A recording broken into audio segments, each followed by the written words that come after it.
right, we are live on a good Monday morning here. Two of us right now.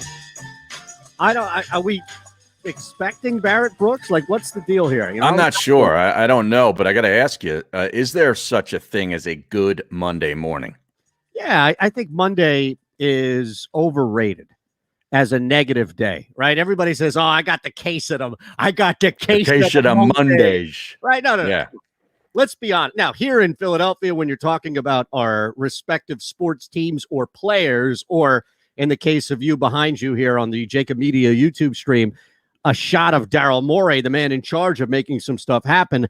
I get it that every day feels like a manic Monday, if I can use that phrase, right? But I also think, I was thinking about this today, where Monday should be looked at as the first of many opportunities. Like, if you think your situation is shitty, you don't like your job, you don't like your marriage, you don't like your kids, you don't like your co-host, whatever it may be, right, Harry? Right. Today is day one of the week to start that shift, to start that change. You've got a lot of time in front of you over the next 7 days until we hit that next Monday. Look at you, Mr. Positive. For now. Yeah, he has a baby last week, and now all of a sudden he's Mr. Positive. Well, I'm just trying to add some balance. That's all. A little bit of balance. I don't know. Now, where is Barrett on this golf? Well, right? Barrett's at a golf outing with Ron Jaworski down at Blue Heron Pines. And I think you might have done a show down there with me too. But I've done this show. The Jaws on the other station. Jaws has a relationship there, and that the other station is always on site for this particular golf outing. And there's a lot of celebs and athletes, former athletes, you name it, down here at this event. And Barrett told us about this last week. He did warn us that he was going. He couldn't, he didn't want to get out of it. But they don't tee off until 1 o'clock, he said. Yeah. So he said, what I'm going to do is I'm probably going to bring my laptop down there. And I said, yeah, you can set up right in that bar area there with your laptop and just jump on the show. And when people walk by, you could say, hey, Lane Johnson, how about you sit down here with me for a couple of minutes and then talk to Eytan and Harry? And he said he was probably going to do that. Okay. So I don't know. What are the odds? I do a radio show of that. Well, that's your game. What are the odds? So what are the odds that he shows up on the show? All right. So there are three things that we need to put out here as far as what odds are. Okay. First and foremost, odds that he shows up, just shows up. That's it. Like, it's the bare minimum odds. And I would say, like, that's probably about -110. I mean, he's a dude who would pop up on his phone. He's done this on vacation in the middle of Puerto Rico. All right. So, I think that the odds probably even stronger than that. In fact, I would set the odds at -150 that Barrett Brooks checks in at some point, just checks in. Okay. Yeah. Well, it's just a brief check-in with maybe even on his phone. Bare minimum. He could just do that. But I would say that that's probably going to happen. Now, what about the opposite, which is the odds that he does not show up at all, that his face does not make an appearance at all on this program? Probably like +200. 200, yeah. Yeah, something along those lines. Pretty decent odds, but still capable of happening because of Right. All right, now this is the meat of what we're doing here. What are the odds that Barrett shows up with a guest, with somebody else next to him that's a name like Barrett? Not, hey, this happens to be the number 2 greenskeeper at the course, and we're talking about hole 6. I mean, somebody like Lane Johnson, we know at least. No, I would say if Barrett shows up at all, I think he would be with someone. Okay. Like maybe it's even Jaws. Well, that would be that would be amazing. And look, we're not going to turn anybody down. Not even the number 2 greenskeeper. No, absolutely not. I'd like to talk to him. By no means. How about that playoff yesterday, man? I jumped in right when Harris English on the 4th hole. He finally dropped to like -110. So I jumped in on him. But that was something else, man. That was a pillow fight. You didn't like it? That was an 8-hole pillow fight. Nobody could make a birdie. Yes. I mean, it was just like, come on, get this over with already. And honestly, I like that tournament a lot. Okay. I like the golf course. It looks like a fun place to play. But if you really want drama and you have a playoff and you want the thing to, to have something happen, do it on the 15th hole. Right. If they can move the thing to the 17th hole at some point, then you can play the 15th because the greens are right next to one another. Yeah, that's a good point. And that's drama. That's a drivable par 4 with water left, and it's like a raised green. And if you hit the green, a lot of times it'll run through the green. It's a tricky shot, and it's a real risk reward. They should have just gone to the 15th hole and be done with it. I think that's a great point, man. Yeah. You have something too where it's the only thing in sports where it's extra time with individual players, right? Yeah, right. I don't think you have that in any other individual sport. Like there's no extra round in boxing or tennis or anything like that, right? Well, tennis would you consider like deuce and advantage and deuce and advantage? It could go on forever. It can go on, but I feel like that's more of just what's the nature of already built in. I think there's gray area, though. I'll agree on it. Presented by Rocket Mortgage. Home loans that fit your life. Barrett no shows 3-1. Wow, who's that? Joey B. Eytan Shander, Barrett Brooks, and Harry May. All right, the odds are already up, and we await and see whether or not we will be joined by our third cohort in Barrett Brooks, who was out playing golf today on a Monday. You know, something big. He's played more golf than you in the month of June, Eytan. Absolutely has. He has. Now, I got a chance to go out with Matt Mullen and his dad and his father-in-law in a really cool event last week, the Saturday before the birth of my son. Okay, where was this? This was in the Northeast, John Byrne. Oh, yeah. Okay. Right. That's the public track in the city up there, right? Now, it's right across from the Union League. It is. Golf, it is. That Torresdale, right? Frankfurt Torresdale, yeah. Yes. Now, here's what I'll say about Byrne is it was bought by First Tee. Correct. So it's not always like a typical public track. I'll tell you, to be honest, the course is really short, but it's really well put together. I think they're going to make that like a short game type of learning center. A facility where they're going to, for the First Tee, they're going to turn that into something and put a lot of money into it. Oh, here we go. Here we go. Here we go. Now he made his first appearance last week, actually, on the show. He did. Was that Wednesday or Thursday? I forget which day, but this is, of course, Teddy Isaac Shander, otherwise known as Edward Isaac Shander. Now, Teddy takes after his mom, who sleeps all day and is up causing wreck and partying all night, everything else. Okay. He refuses to be up during the day. Is that right? Yeah, he's already an insomniac. Okay. Like his dad. Sort of like you. Yeah. Exactly. Exactly. But here he is. All right. Here he is. We have no shame in this household. We will pimp this baby out for likes. We will pimp this baby out for subscriptions, whatever it needs to be here on the show. Well, I think you could have naming rights for his clothing. Like you could put like your company's logo on the little what do they call those little things that he's wearing? Like a onesie or something? Yeah, it's a onesie. It's right. Yeah, I mean you could buy space on Teddy's onesie. I think that's fantastic. Teddy makes an appearance once a show. Yeah. And it's sponsored by fill in the blank, and they're also all over his onesie. Yeah, and maybe you could even have the bottle with an advertisement on the bottle, Eytan. I mean, you think about it, this kid's going to be, have that, the formula or whatever in the bottle, and then you could have an advertisement right there. I think that's fantastic. We should get like Similac or one of the formulas, right? Yeah. To just sponsor the show, and then every time I'll feed him like 3 times a show, right? And even if he's already eaten, I'll still fake the feed and like you're talking, right? Bottle, right? You could just have an empty, and he could just put it right up to his mouth. It doesn't have to be filled with formula. Nope, not at all. Right. Just cradle him, right? Like the football hold, and there's a Queen's reference about holding the baby in the football pose, right? Okay. Otherwise, you get Flathead McGee.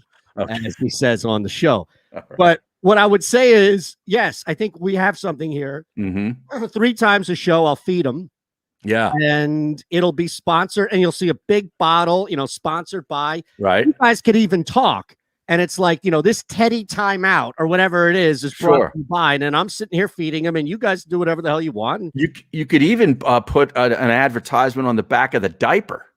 Oh man! Now, like right on his rear end. I mean, these ideas are just popping right out of my brain today. between a minor league baseball wall and a NASCAR driver. Right. It's going to have every single possible sponsor out there. Exactly. Oh, you're right. Look, we should be taking full advantage of this. Yeah, because I mean, when he's on the camera, people pay attention.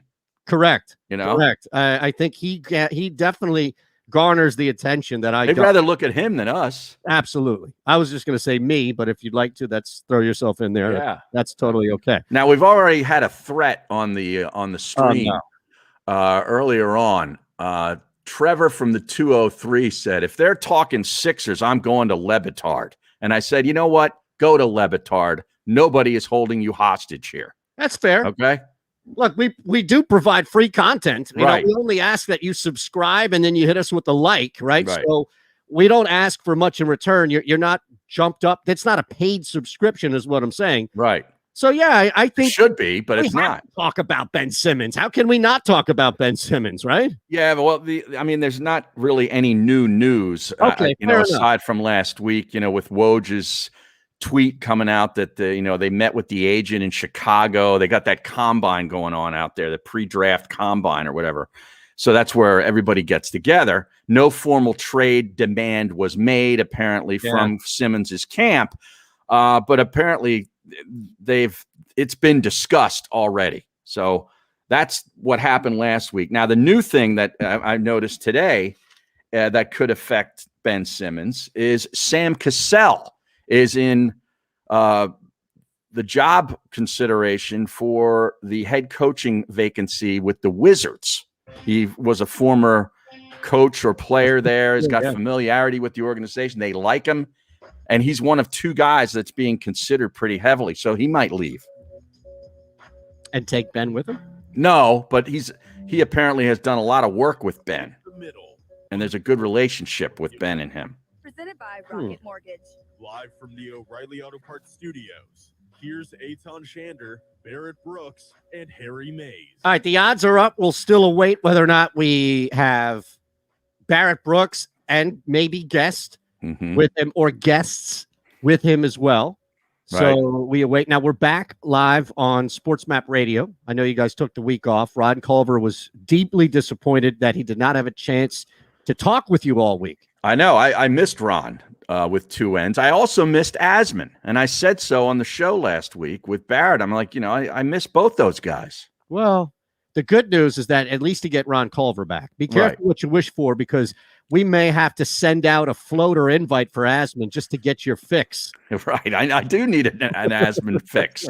That's exactly what I need a fix. Like he needs his Chipotle. Fix. I need, we need a weekly dose of Asman. I think there's something to that. All right. I'm with you on that. Now, I'm going to interrupt real quick because you guys want to know how much I missed you all? Probably zero. No. Did you even know we were off? No, I just, I just assumed you guys were still talking. I was probably a lot of dead air last week. Yes, 2 hours of such. But here's how you guys will know it, and how much I appreciate you all. Promo from content you all did last week. Really? Really? Yes. Oh, off of the stream? Off the stream. Oh, wow. Can we hear this, please? You can hear it right now. Let's do it. The middle. Oh, there he is. Oh, there he is. That is it. Bro, that's the best thing you've done in your life, bro. Let me break it down. I can give you an analysis on this, man. That right there just changed Eytan Shander. Changed you for the better. It doesn't get any better than that, man. Well, let's put it this way. It should. It should. I don't know that it will, but it should. Yeah, I could be bulletproof to even this. You never know. This kid is really vocal. Yeah, really imagine vocal. that. So it is your kid.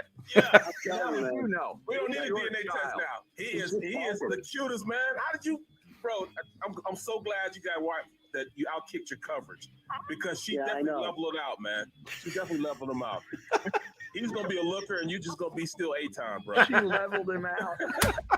Eytan Shander. You know, that might be Barrett's best promo. I know. We have a bunch of promos, and Barrett does his thing in these promos, but that might be his best right there. I know.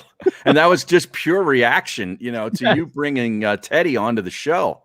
Yes, Yeah. absolute. Just like, oh my God, yeah. And he's right. It's the best thing I've ever done. Like, I don't have many accomplishments. I don't have a mantle or anything up there. The only other thing I have that I'm looking at right now is, remember that obnoxious wrestling belt that I won 2 years ago at the Fox Sports Radio college football pick'em? Oh, yeah, I do remember that. I don't have any more of these 8th or 9th or, senior year trophies. Those things broke too easy anyway. Probably threw them against the wall. So, no. This is it. This is it. Like, this is it. Right. Unless I hit some sort of big DFS tournament over the next week or so and clear 100K, which ain't happening, then this is probably up there. Yeah. Well, I mean, bring us up to speed since Wednesday, Thursday. How have you slept at all? Like, what is the routine? How has the routine changed? Well, for you, he's being breastfed, which we are going to the bottle at times when he just won't eat it, but it's really starting to pick up now because it just takes a week or so to kind of get to that point. So that unfortunately limits my ability to feed him at 2, 3, 4, 5 a.m. What we're dealing with now is this reverse time where he's sleeping a lot during the day and he's up from like 12, 1 a.m. to about 5 a.m. every night. So what we did last night is my wife stayed up, fed him, hung with him, tried to get him to sleep. She's exhausted. Now I'll hang with him all day. He'll be down here with me for the show. I'll take him for a walk. We've got a doctor appointment. Just try to keep him active. Right. Hopefully she can sleep. But that's the only thing. Other than that, he's great. Like, he doesn't cause any problems. He's already rolling on his side. He's not even a week old, and he's rolling on his side and stuff. Like, he's got a really kung fu grip, really strong grip. He knows how to lay on his side and keep his binky, they call it, in his mouth, right? So it's up and doesn't fall out. Like, he's smart. He's B negative, which I guess is associated with intelligence. But the only thing, it's really, Harry, the only freaking thing is he's up every night from 12:30, 1 in the morning to 5:30 in the morning. Well, he wants to do an overnight show, like you were doing on Sports Map Radio a while back. I should talk to Mr. Larson, see if there's a shift available. Get that shift again, man. Just have him do the show. I tell you, as soon as this kid is able to do anything, like even start the computer, get the studio set up, we'll have a little assistant running around on the show before you know it. Free labor. Great. But look, now, I don't know. I don't know what to do. Like, okay. And I feel terrible for my wife because he's breastfeeding, so I can't really feed him at 2, 3 in the morning. But he's not interested, man. He's laying on his back, wide awake. His eyes are wide open. It's 3 in the morning, and we can't get him to sleep. Jeez. So yeah, I'm on caffeine and God knows what else. Jeez. There's the update. Wow. So the kids, he's pulling all nighters, man. That's awesome. I just don't. I mean, look, everybody. How do you reverse that though? Like, I don't know. I don't know how to keep a newborn active. Like, do I keep flicking his hand, or like, do I pinch his pinky just to kind of like, as he falls asleep? Like, if you or I were driving cross country and I saw you falling asleep, I'd give you a little shot. Yeah. You get a shot in the arm. Right. A little punch in the upper shoulder area. Yo, cuz, wake up, will you? I don't know what to do. Turn the stereo up real loud. Well, yeah. That's what you do in the car too. Open the windows. Well, here was my thought, okay? And you can appreciate this, as will the stream, I'm sure, was to just sit him down next to me for 2 hours.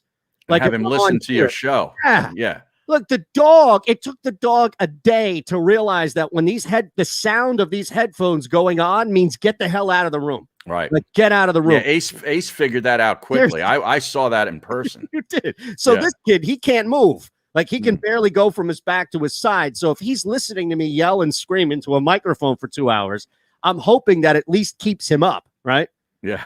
God knows what it's going to do to his brain. Right. What are the lingering long-term effects of that kind of exposure to you doing radio shows for hours on end? He's going to turn into me. Which is a bad thing. We want.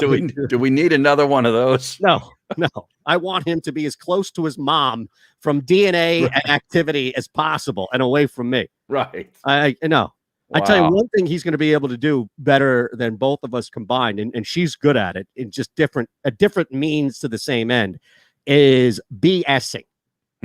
Because I can't wait I just remember some of the stuff that I tried to run on my mom, and only it failed because she was or she is a psychiatrist and dealt with a lot of younger, like teenage clients. So she saw and heard everything before I even got there.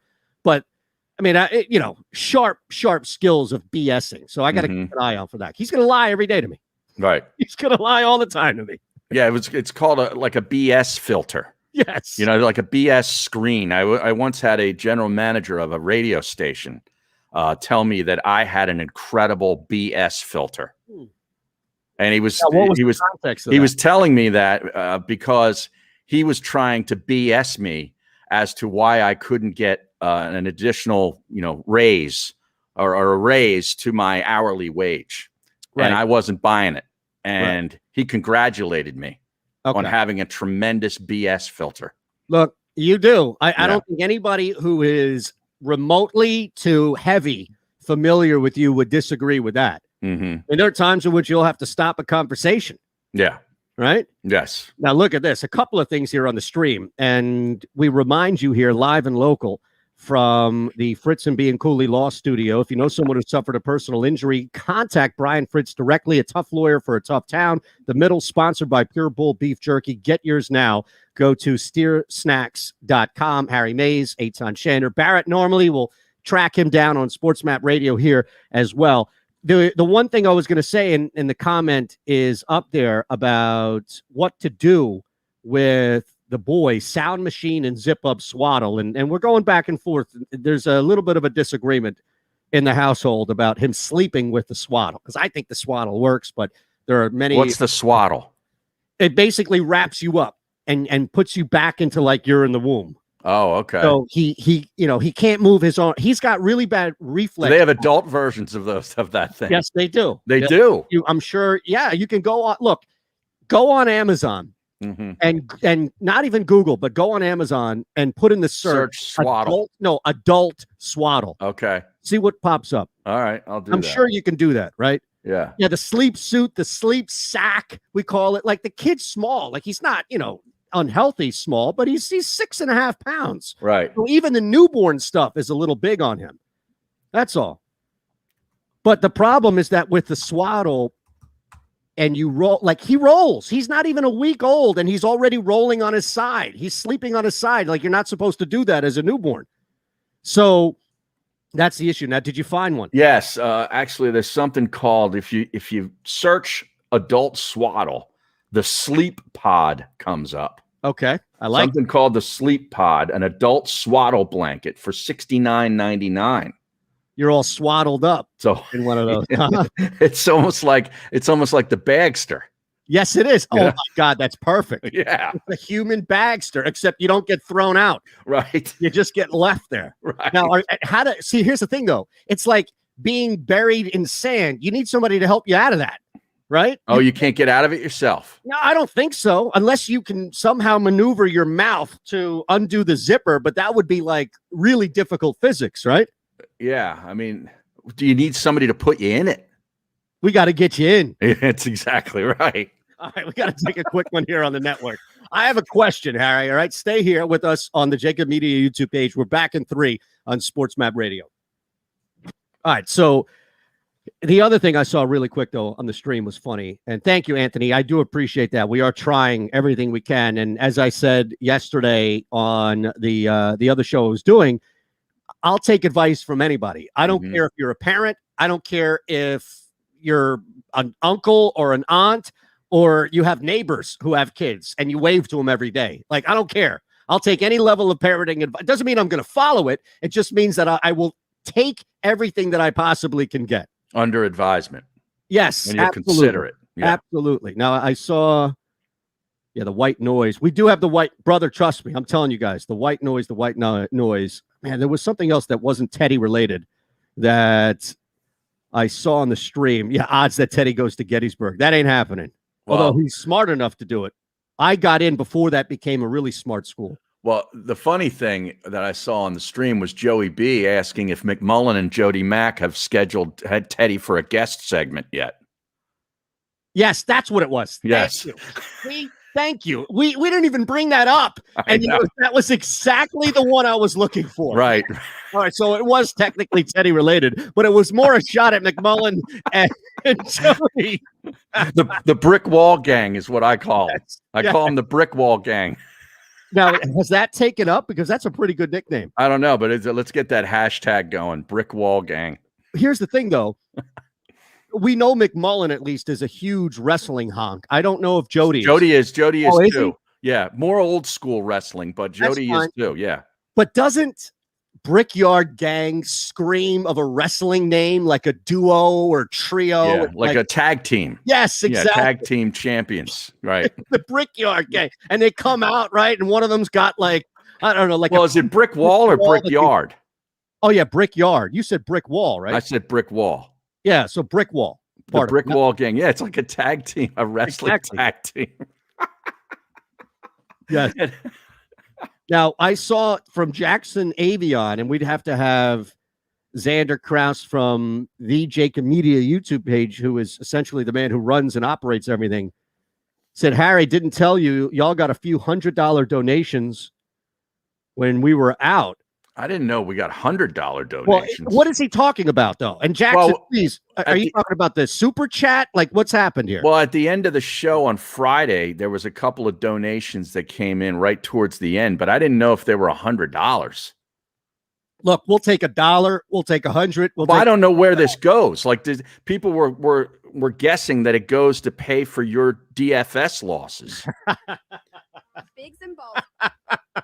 No, my gambling wins pay for my look. I have never been more deflated than taking money from a gambling book, a sports book, and transferring that to a DraftKings, let's say, DFS account, and seeing that just it just disappears. And you know what's crazy is I'm working with people every day, it seems like, who are winning and winning and winning, and I'm even hitting.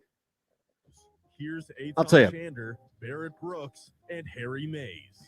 AJB, thank you, sir. We appreciate that. Look, it's not necessary, and we always appreciate and accept it. We just don't want you to think that it's a necessary thing. And here's the thing. If you ever hit us with a super chat, like whatever. What does that mean?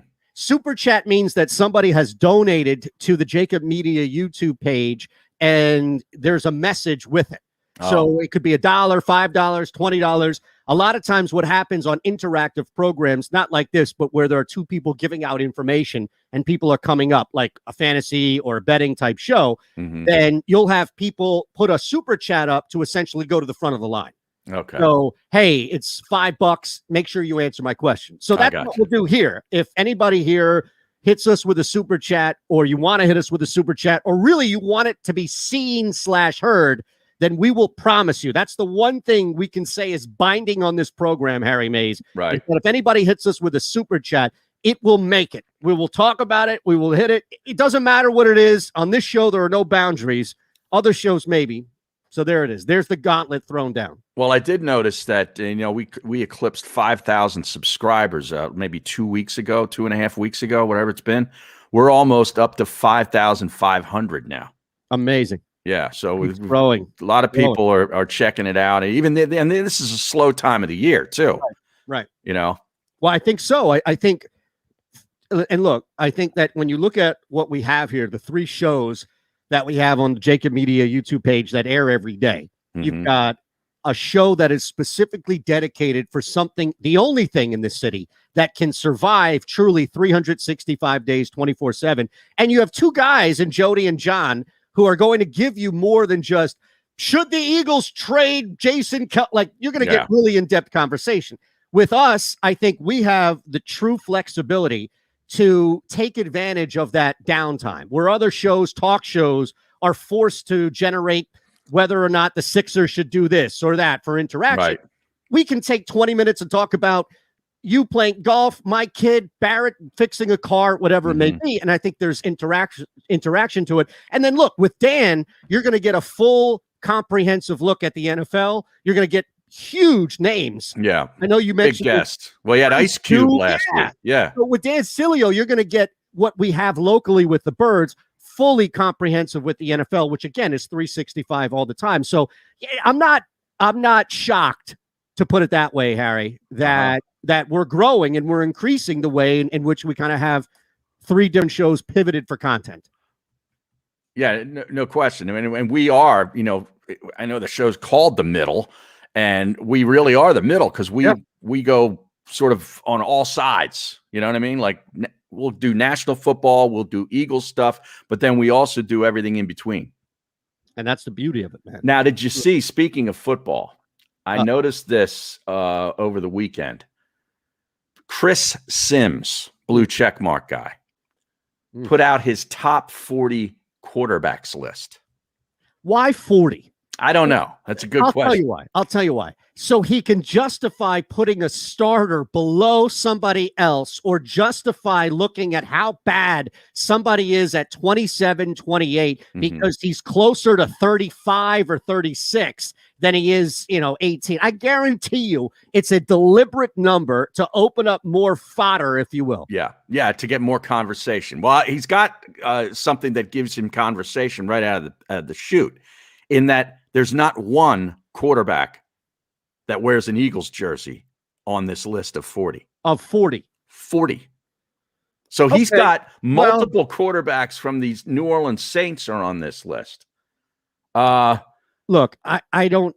Case Keenum is on this list. See, again, like the secret is out, Harry. The secret is out. If you are with PFF, if you are with ESPN, if you are with any of these, Cowherd on Fox, and you do something that's either pro or anti-Philadelphia, you will get a ton of interaction. In fact, we even talked about this. Now, he's on locally here, I believe, on the Fox Sports radio channel. But for a while, Cowherd would circumvent not being on in Philadelphia by talking about Philadelphia, just so he could get local hosts playing his clips and talking about him on the air. It's what I used to do when I went home and texted you, just to make sure that my text got on the air. And so then your name and your Twitter handle would always be mentioned by me. Yes. Yeah. Right. It's genius. Now, I have to say, let's start. Normally we would start at the top here, but let's just start at the bottom and look at 40 and move up, because really we only have Jalen Hurts. That's right. I mean, we're not comparing Nick Mullins or I'd rather do a Matt Mullen comparison if that's the case. Matt Mullen should be on this list ahead of Case Keenum too. And look, it's guys in sports media who are good golfers. Mullen is right up there. He's a lefty too. All right. Number 40 is Case Keenum. No. Now, who is he with? Denver? Hold on. We got a bunch of super chats to get to as well. Yes. Okay. But look, it's cooked. It's cooked. Well, he might know. Is he with Cleveland? Oh, I thought he might be with Cleveland. Yeah, because there's 2 Denver quarterbacks already on the list. And then there's Baker Mayfield. It's the same color as Baker Mayfield. It's that Browns orange, not the Bengals orange or the Denver orange. Case Keenum backup better than Jalen Hurts. Backup. Okay. Yep. Justin Fields. Well, yeah, of course. I would too. I mean, come on. Yeah. Justin Fields, who hasn't taken a snap yet. No, it's ridiculous. And look, he's not playing on a team that necessarily is just plug and play for a quarterback. Now, there's some talent around him, but it's not a super talented wide receiving core. It's not like he has an amazing blanket to throw to coming out of the tight end position. They're good, but they're not amazing to where you can even say if Fields struggles for a week or two, everybody around him is going to pick him up. He's also playing in Chicago, which we know historically. Look, a lot of quarterbacks have died there. Thank you. Yes. Thank you. And thanks to Eric Rogers. Appreciate that. Thank you to Adams Exploits for the super sticker. And look at this, the Penguin AZ. The middle and Teddy, the middle and Teddy, the middle and Terry all around. Appreciate you meant to that say too. Teddy at the end there too. Yeah. Well, no, maybe it was Terry. Terry? Yeah. The best one I saw when I put out the tweet of Teddy was, yep, it's Teddy. Ready with the 1-2. Remember that from Rex and Effects? Yes. Now that's all I think about. All right. So that's 39. Who's 38? 38 is Trey Lance in San Francisco, who has yet to take a snap. And there are even more. Look, I understand Fields. The only thing that really was a concern was something that I think was more narrative driven towards the draft about him dealing with epilepsy, which clearly was not a problem, right? for his career in college, that I think you can make somewhat of an argument like, all right, this kid's expected to play well. He had a high level. Trey Lance comes in with way more question marks about what he can do year one. And what? Because he's playing for Shanahan, I'm expected to believe that he's already going to be better than Hurts, who has at least, 6-7 games under his belt? Well, yeah, Lance is 38th, and Jimmy Garoppolo's all the way up at 21 for the 49ers. I think we could name more quarterbacks than 20 better than Garoppolo, but let's see. Well, here's another one. This one's really absurd. Perplexing. Kellen Mond is the next quarterback from formerly of Texas A&M. Yes. I believe he's with the Vikings, and he's a backup with the Vikings. Has yet to take a snap. How can you put him ahead of Hurts? Right. And he's a backup. Cousins is the starter. I don't understand. I just don't get what he's looking at. And it sounds to me, look, first off, this list is garbage, right? And he's garbage as well. Like I can't stand. I'd rather look at Kevin Huerter and stare at Kevin Herter's face for 2 hours, which is a difficult sight. And I understand, like, I'm not a Adonis of beauty by any means, but Kevin Huerter is a tough watch, right? Just looking at him. Yes. Chris Sims is even uglier. I like Phil Sims. I'm a fan of Phil Sims. Huge fan of Phil Sims. Yes. But look, that's probably going to happen with me. Look, I like that Eytan guy, but his son, that's why I don't want him working in my business. Right. No, you don't want him anywhere near this business. No. Let him be, let him be something else. Let him be. But the interesting thing here is that the Eagles quarterback of record right now is not even on the top 40 list, but their former quarterback is number 18. All right. We're back in 3. Hold on to that. That's a good point. All right, we'll be back coming up in 3. If you missed any of today's show on the JAKIB Media channel, listen to the podcast on your way home. Available on YouTube, Apple, and Spotify. The savoring taste of a good bag of beef jerky is so enjoyable at any time of the day, as long as you can find it. Here's what we suggest. Pure Bull Beef Jerky is our answer, and soon it will be yours. Locally produced in the Philadelphia region, this high-quality, healthy protein snack is easy to secure. Go to steersnacks.com, and you'll see hot garlic, tropical heat, Pure Bull dry rub, and our favorite, Huck and Fod. What's that? Huck and Fod. Go now to steersnacks.com. In the Wildwoods, our free beaches are spacious and welcoming with plenty of room to spread out. Your seat will be waiting for you when you're ready to visit. The Wildwoods, creating cherished family memories for generations. Attention women of South Jersey and the Delaware Valley. Sign up right now with Our Lady NRA instructor Nayara Andrzak, who will teach you gun safety as part of this 3-hour safety class, which is being held at Delaware Valley Sports Center in Philadelphia. For information, drop an email to info@DelawareValleySportsCenter.com. That's info@DelawareValleySportsCenter.com.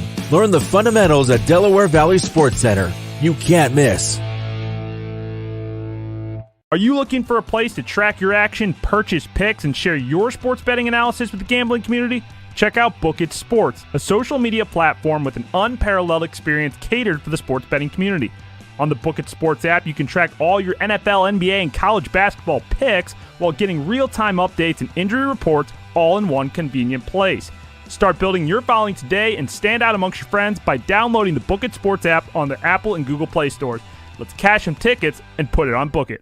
The International Brotherhood of Electrical Workers, Local Union 98, is a proud sponsor of The Labor Show with J. Doc and Krause every Saturday night from 6 to 8 p.m. IBEW Local 98's highly trained and superbly skilled electricians are the best in the business, setting the highest safety standards in the electrical industry. So when you're planning your next industrial, commercial, or residential project, choose an IBEW Local 98 union contractor. Learn more at IBEW98.org.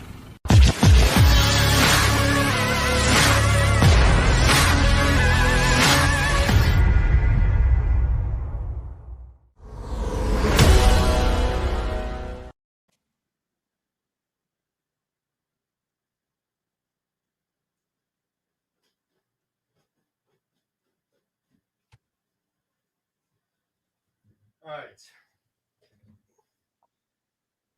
Let's see here.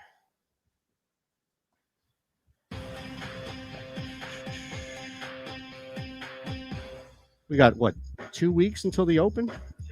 Yeah, 2 or 3. This is The Middle on the Sports Map Radio Network. Presented by Rocket Mortgage. Live from the O'Reilly Auto Parts Studios, here's Eytan Shander, Barrett Brooks, and Harry Mays. We are back, and look, plenty of time for Barrett to pop in here, right? Absolutely. Okay. I mean, he doesn't tee off until 1. There's a shotgun start at 1 o'clock, I believe. Okay. So well, we're in good shape. You know, we are in good shape. So I think looking at this, we have to take everything with a grain of salt. And then after hearing what I heard about who's on this list ahead of Jalen Hurts, it's just hard to take seriously because there is still so much unknown about Hurts. Mm-hmm. So it's really unfair to Jalen Hurts more so than anybody else to say, okay, we definitively know who he is after that small sample size. And there's also, I think, just to tag that, Harry, the same thing to say about, look, Fields, Lance, these guys could easily step in and go through a stretch of 4 or 5 games and struggle and be right back to where Hurts is. So why do they get a benefit? Yeah, I don't know. I mean, at least the sample size, the brief sample size that you have that included some good, some bad, some in between was at the NFL level. Okay. I mean, Kellen Mond, with all due respect, he might be a nice player someday. He's played at Texas A&M and he's a backup already, and drafted in the second. Like, how does he get past Jalen Hurts? It's one thing to say, hey, I really like, these guys that were drafted, Trey Lance and Fields, and they're going to be top level studs. Okay. You want to put them ahead without taking a snap? Fine. But Kellen Mond, are you kidding me? Nah, it's ridiculous. Then he should be as good as Cousins. At least I agree with you. And again, so let's flip this. Let's look at the top 4 guys. He's got Cousins 16th though. Wow. He's got him ahead of Wentz. Well, yeah. Okay. So let's. And Burrow. Where is Wentz? 18th. Sam Darnold 19th. Cam Newton is on this list at number 20. He was awful last year. He looked like he didn't even have an arm left. Yeah, there were times in which it was almost like they were yelling at him on the sidelines, don't throw it deep. Don't throw it deep. Okay, so Carson Wentz, first off, Carson Wentz, I guess if you wanted to average everything out from an MVP year that he had before he got hurt to one of the worst seasons we've seen any starting quarterback have in the history of the game last year, the trajectory on it is working in the opposite direction in favor of Wentz, right? It's working against Wentz. So he's started high and is now dropped. And what this individual who created this list is saying is that he is now going to move back up, but pretty significantly, because where he was last year was like last or second to last. Remember, we went through the real numbers of, I forget who it was that went through, Doug Farrar, right? Who went through all the film and went through everything. And without a doubt, Carson Wentz and a combination of Wentz and Hurts were the worst quarterbacks in the NFL. Circumstances and other things, yes. And mainly it was Carson Wentz. So that's all I'm saying is that Wentz would have to have a top, think about it. Wentz would have to have a top 10 year in order to go from being like 29th, 30th last year in the NFL, if not worse, to being 18th, as Sim says he will be this year. That's ridiculous. I don't think Carson Wentz is a top 10 quarterback. I think Carson Wentz is going to be somewhere in the middle. He's got Brady 10th.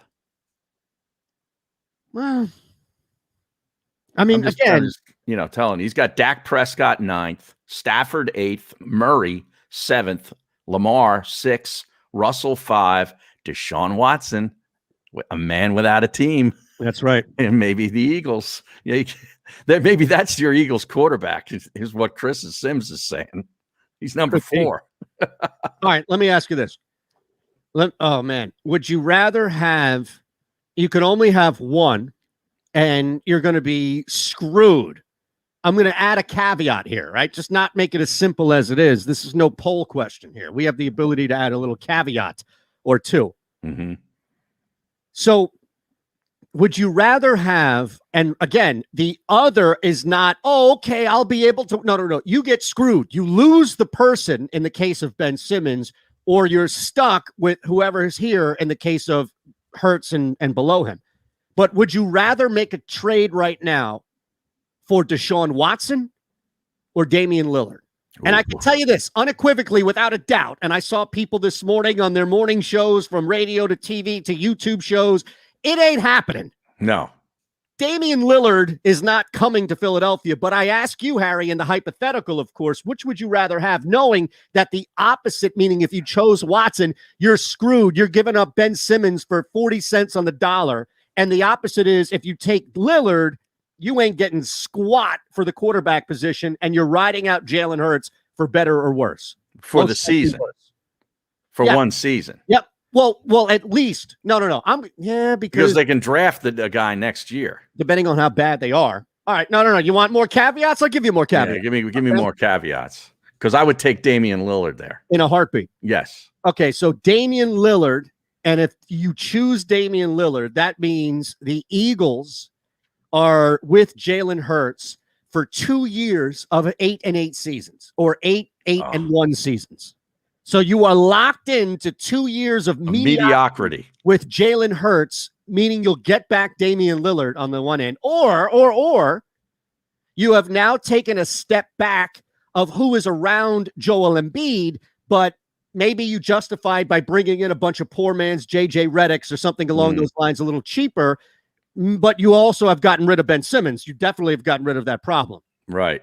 Well, I think I would probably take Lillard, because I just think that the window with Embiid it's only going to be open for another 3 seasons. I agree. Maybe 4. 3 or 4 years. You got to capitalize on it. That's the biggest reason why Ben Simmons can't be here anymore. Has nothing to do with Ben Simmons. No. Nothing to do with Ben Simmons. Like, look, Ben Simmons could be all NBA first team in 3 years, but it's not congruent with what we need from Joel Embiid, which is somebody around him right now that is all NBA. Right. So here's something too to think about. If you're Ben Simmons, why would you want to come back? Why? You're going to get paid. You're going to regardless. Yeah. Exactly. Yeah. The money is not. That's a given. Exactly. That's a given. You're going to go to a place where at the very least you can start over. And look, Nick Pavetta just went viral in our city for saying the difference between pitching in Philadelphia versus Boston is just being around winners and being around a team and being around this a different culture. Yeah. Yes, that word is definitely applicable.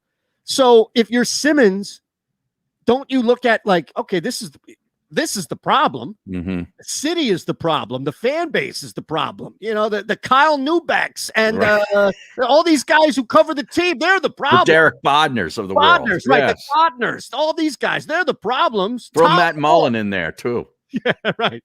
That Tom Moore sticks a virtual microphone in my face one more time. I've had it. All these things, and this Eskin guy. Oh, he won't stop. He won't stop. He won't even use the J in his name. Yes. But honestly, and I'm not trying to use reverse psychology, which is, hey, you should leave because nobody likes you. You should leave. I'm just asking as an honest question. If you put yourself, everybody in the stream, put yourself in this position, why would you want to come back? Yeah. Because coming back, the only thing that's going to change sort of your perception is, and it doesn't even matter for the regular season. Like Ben Simmons could come back and get to the free throw line, 6, 7, 8 times a game during the regular season, but it's always going to be, what's he going to do in the playoffs? Is he going to revert back to, the shrinking violet that we've seen in the playoffs to this point? Because the regular season doesn't matter for this team at all. I'll tell you, we look a lot at the regular season of the NFL, and I think we try to transpose that on other sports, but baseball is the easiest example of just the difference of rosters that you're taking on as far as who may sit or what night of a 5 or 6 game road trip you're on, all of these factors. And look, Ben Simmons is a good basketball player. He's a really good, exceptional basketball player in certain areas. So absolutely, he should be able to take advantage and victimize half, if not 2/3 of the league on a nightly basis in the regular season. But your point about the playoffs, now it's not just everything slows down. It's you're getting the best of the best. You're getting a team that looks much different in June than they did in the middle of January. Right. Because they're not, Harry, coming off a 6-game road trip and they're exhausted and half the roster is only playing 10 minutes or one guy is load managed. They're coming right at you. Right, Trae Young is coming right at you. And that other coach and roster has 4 to 7 games to just expose your weaknesses. And Nate McMillan sure as hell did that. Yep. Boy, is it hard for you to watch? I don't have any problem watching it at all, but is it hard for you to watch Trae Young and the Hawks after what they did to Philadelphia? No, I like watching him. For the no, Hawks? he sprained his ankle last night, and that changed that game. That was I mean, that and Middleton, finally going off from 3-point range. But yeah, him twisting that ankle, landing on that official's foot, he was basically a non-factor in the fourth quarter. Yeah, that was crazy. I don't think we've ever seen something like that where a guy was taken out in such a key clutch moment, and it was as a result of him stepping on the official's foot. Right. Is that one of, think about this. I was thinking about this last night. What's the most bizarre injury involving an official? Remember when that NFL player Brown was Lomas Brown, right? Yeah, he was throwing the official's flag, went inside his face mask and hit him in the eye. And remember, these things are weighted. I think that did some pretty significant damage to his eye, right? Yeah, it did. I don't know if if they put sand in it and sort of, tie it up so it has some weight so they can throw it, but it went right into his eye. Okay. Now, 2 things real quick, Harry. 1, play action reel. We appreciate the super chat as always. Again, everybody on the super chat's getting up there on the screen. That's the rules, or really the only rule we have on the show. Play action reel, Eytan. If I can give any advice, soak up every minute with your son because it goes fast. Next thing I know, I have 16-year-old and 10-year-old boys. All right, Harry, I want to pose this to you. Ron Culver is a parent multiple times over in the stream. Should I feel bad about wanting to hit fast forward? I love this kid. I can't wait until just soak up every. But I want to be able to do stuff with him. I know. To catch a baseball, to hit a golf ball, to do these things. I've never had a kid, obviously, but that's what I always thought that I would be if I did have a kid. I'd be like, all right, this baby stuff's nice, but let's get to where the kid can walk around and talk back to me. You know what I mean? Yes. Isn't that I can tell him to go to the fridge and get me a beer. Seriously, get him working, man. Right. Get this dude working. Right. Absolutely. Ron, does that make sense as somebody who has gone through this? And look, you've gone through it a couple of times over, but 3 times. 3 times, right? And look, I love staring at him. I love watching him move and roll around. He's so cool to hold. He's a little peanut. I love all these things. Don't get me wrong, but I'm thinking to myself, I want to hit fast forward. I want this kid to be, as Harry said, active, and I want to do stuff with him. See, it's funny because with my firstborn, my oldest, I couldn't wait till he was able to kick a soccer ball, throw the baseball around. And, now I'm schlepping around Houston every single weekend, taking him from one baseball tournament to another. It's kind of weighing on me. But then, so you have a 13-year-old who, you're looking forward to all the fun things. Like, hey, I'm going to teach him how to drive soon. We're going to be able to hit up a bar eventually down the road. But then you look at, and then I have a 4.5-year-old, and I'm like, dude, slow down. So, yes, Eytan, it's normal to feel that way, that you can't wait. Because right now, I mean, they're just doing nothing. They're eating, sleeping. He can barely look. He can barely hear. We were afraid that I might be too loud, so he's got to go upstairs and sleep. No. Make as much noise as humanly possible. Put those big headphones on him. Like you see the kids wearing it when they bring them to a baseball game or a basketball game. They put the headphones on. He's walking out of the bus. I could see Teddy walking out of the bus, rocking slow motion. With beats. Yep, exactly. They'll probably have implants by the time he gets around to it. Yeah, don't go full Black Mirror here now.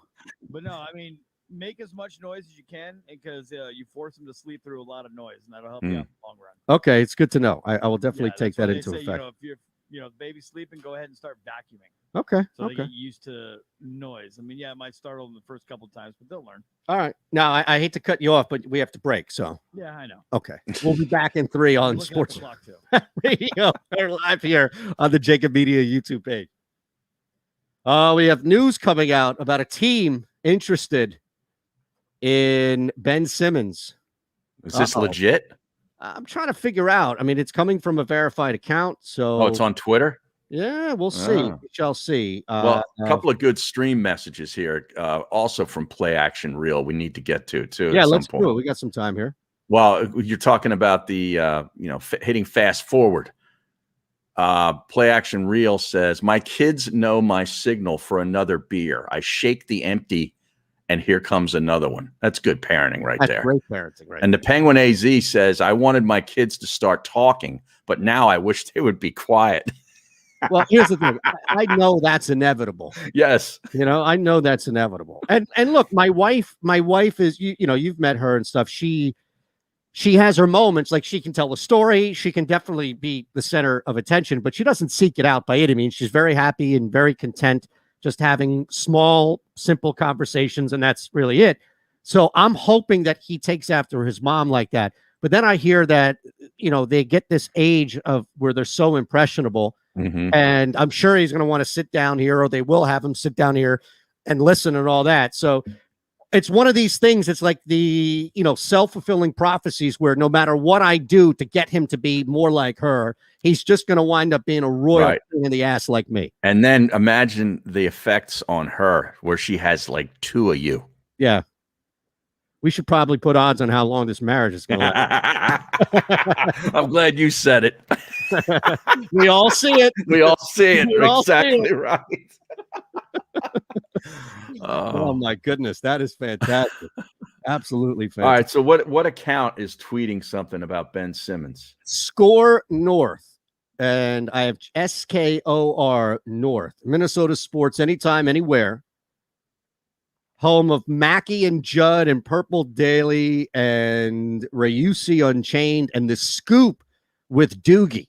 All right, well, it's a verified account. Oh, yeah, I think this is either an online, as far as like content provider, or maybe it's like an online stream of radio shows. Okay. We got to get some of these guys on, right? Absolutely. They're talking about Damian Lillard, too. Well, yeah, I assume they'd rather have Lillard. But do you see the tweet? How badly do the Sixers or do the Wolves want Ben Simmons? Badly. Yeah, I see that. NBA Central has it as well. 21 hours ago, they tweeted that.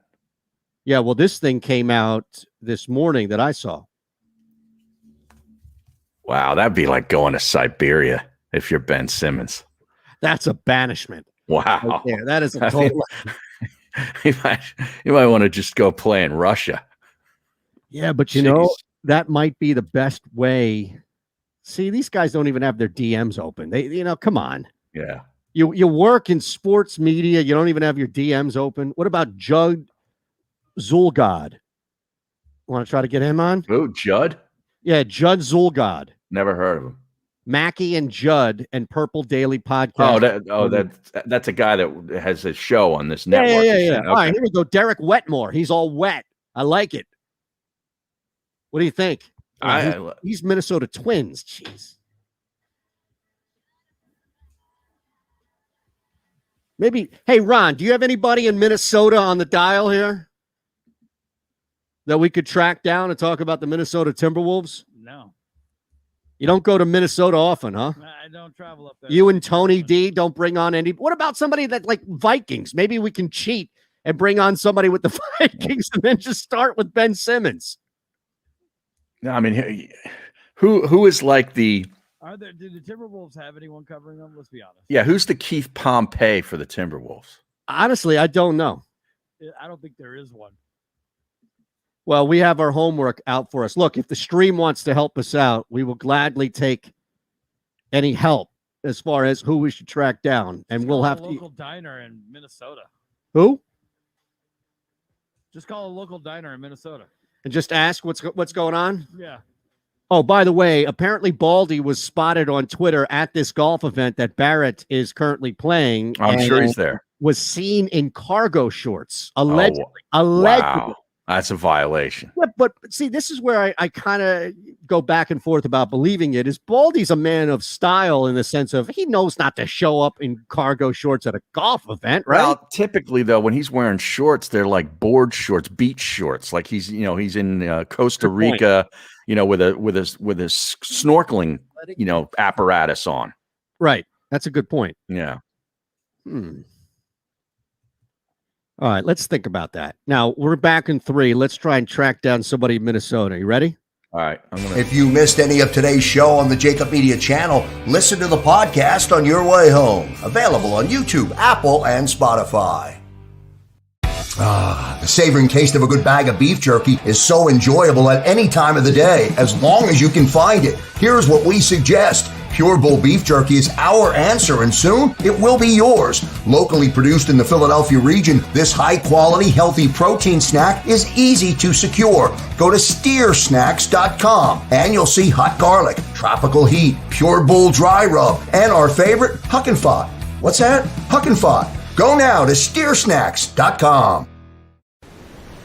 In the Wildwoods, our free beaches are spacious and welcoming with plenty of room to spread out. Your seat will be waiting for you when you're ready to visit. The Wildwoods, creating cherished family memories for generations. Attention women of South Jersey and the Delaware Valley. Sign up right now with Our Lady NRA instructor Nayara Andrzak, who will teach you gun safety as part of this 3-hour safety class, which is being held at Delaware Valley Sports Center in Philadelphia. For information, drop an email to info@DelawareValleySportsCenter.com. That's info@DelawareValleySportsCenter.com.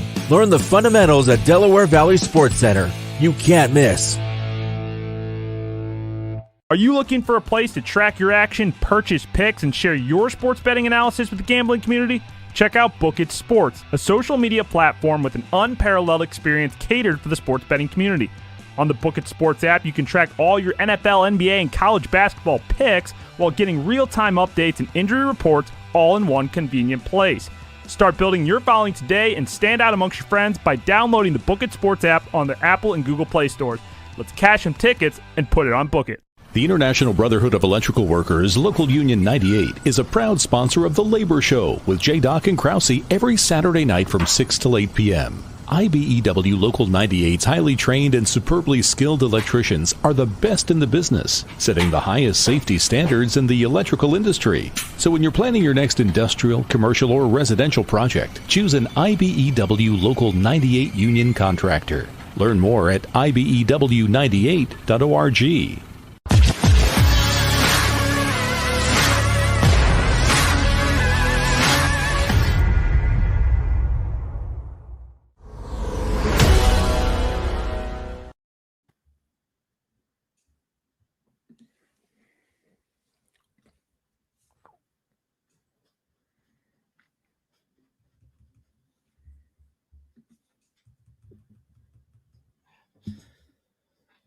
I mean, what are you getting back from the Timberwolves? What's that? What are you getting back from the Timberwolves? D'Angelo Russell? D'Angelo Russell, yeah, because you'll make something work from because they don't even have a draft pick until the 17th pick because they made the trade with Golden State. Yeah, I think that's going to be in there. I honestly think that will be in there. I think, but it's not even a lottery pick. No, but again, I think what we have to expect here is that as good of a GM and president as we believe Daryl Morey to be, this is not an easy guy to move, man. This is really not an easy. You have to find a niche market for him where you're never going to be able to replace him with another guy offensively. Like nobody's going to give up offense for Ben Simmons. You don't do that in the NBA. Nobody does that. So, I mean, what are you going to do? You're going to take on contract money. You're going to take on Ricky Rubio's money. You know, that's now an expiring contract, nearly $18 million. So Rubio's off the books. You know, I think that immediately is a name that you look at. D'Angelo Russell might be. All right, here's the thing. If I could get Russell, Rubio, and that first round pick, absolutely. Yes. We like swapping picks, maybe 17 for 28. Sure. And throw in a couple of second rounders here. May not even need to do that much more. And to be honest with you, I mean, I don't know what they're planning on doing with the rest of the money that they have. But the Sixers could theoretically get rid of George Hill. You know, they're probably not going to get rid of Seth Curry because he doesn't make enough money. He only makes $8 million. That's what I'm saying. So he's not worth keeping. You could theoretically get. What about Danny Green? Well, he's off the books. He's off, right? Yeah, he's off. So thank goodness, right? Dwight Howard, these guys are done. Mike Scott, these guys don't make any money though. The Sixers, right. And that's what happens when you add Tobias Harris is you're top heavy. And that 15 to 20 million that you could spend was essentially spent on Danny Green, which is frustrating. The return that you got this year, but still, I mean, you had to do it. So this contract, man, he's set to make $40.3 million in 2024. Ben? Yeah. So it's not just about matching that. I think if Minnesota, you could play on that. Look, you're not going to throw in anybody else. Maybe you throw George Hill in, but then that starts to mitigate the contract money that Minnesota is trying to move. It's really Ricky Rubio. I mean, look, unless they are dead set on moving guys, like they're not going to move Anthony Edwards. Okay, the kid was amazing last year. Hernan Gomez doesn't make enough money to be moved. Right. If you missed any of today's show on the JAKIB Media. Whoops, sorry about that. I mean, Media property in partnership with JAKIB Media. I don't know how much they want to get rid of Malik Beasley. And you, my friend, are just hanging on. The Middle starts now on the SportsMap Radio Network. Presented by Rocket Mortgage. Home loans that fit your life. Rocket can. Live from the O'Reilly Auto Parts Studios, here's Eytan Shander, Barrett Brooks, and Harry Mays. All right, well, now we have two reasons to check in with Barrett, not just what the hell's going on over there and what he's doing. Bouncing around, now 53 minutes away from tea time, yet to check in with us. That plus 200 of no looking better and better as we get closer to 1 o'clock, Harry. But we also need some sort of verification of whether or not Baldy is out there in cargo shorts. Can you send him a text to say, look, well, we have some Baldy slander on the stream, and we want to make sure it's accurate before we partake in it? I will do that because I actually texted with him last week. I was telling Barrett this on the show that he's going to join us. He said he will make an exception to his deal that he has, and he will come on our stream show. He can do that? Yes. Oh, I didn't know he had the power and ability. And well, I asked him to. Right, but I mean, we can. He says, "I think I can make an exception for you, Harry." That was his response. Okay, I didn't realize that he had the authority to make that exception. I thought it was just locked in that he couldn't do it. So now that we know we can take advantage of him every now and again, we should probably be taking advantage of him every now and again, right? Well, yeah, as football approaches, no doubt. All right, I'm sending him a text, getting some Baldy slander on our stream regarding cargo shorts. Cargo shorts on the golf course. That's all we need to know right now. And that's the best way to look at it. But I don't think we're going to hear from Barrett either, just so you know. No, I don't think so either. I think we're... He's probably half infused by now. Yeah, I would think so. I would definitely think so. Which might be good. Hey, I would love to see drunk Barrett. I've never seen it. I think we saw it on his vacation. He just was... Well, yeah, but that was so brief. He was low-key fake. Yeah, that was supposed to like belligerent. Right. And who knows, you know? All right, well, Ben Simmons and George Hill for D'Angelo Russell and Ricky Rubio doesn't work. I just tried it. Well, it's the offseason, though. So you can take on, you're not as restricted in the offseason. You could be over the cap. Like nothing starts yet. So is it telling you it's not going to, hold on, we're back. I just said this trade failed. Why? The Sixers are over the luxury tax threshold with this trade, and incoming aggregate salaries exceeded what's allowed via the 125% plus $100,000 rule. Cut $5.7 million from the Sixers' incoming value, and the trade would be successful. Okay, so what you need to do is just add somebody else on the other side. On the Sixers. Like throw in, well, Mike Scott's coming off the books. Throw in, there really isn't a good option here. Just for the hell of it, throw in Seth Curry. See if that works now. That would be too much, I think. Well, the Sixers are giving up more to take more back. Yeah, okay. That should work in that regard, unless I misunderstood what you were reading. Yeah, that trade's successful. Okay, so there we go. Simmons, Curry, and Hill for D'Angelo Russell and Ricky Rubio. I still think if you're giving up Seth Curry in this deal, you can get their first-round pick and not have to give up. Maybe it's a swap, but at most it's a swap. 17th for 28th. I don't even know. Think about that. If you gave them like a couple of second-round picks on top of the extra player, knowing that it's really a salary dump for Ricky Rubio, and they're clearing D'Angelo Russell, who is a good player, but they want Ben Simmons to match up and do whatever with Karl Anthony Towns that he was unable to do with Joel Embiid, which I don't see happening, but hey, that's their problem. So yeah, I think that works. Now the instant analysis from this guy Hollinger on ESPN, he's an NBA guy. Wait, does he give you specific analysis on the trade? On this trade, Hollinger's analysis is -5 wins for the Sixers and +6 wins for the Timberwolves. Yeah.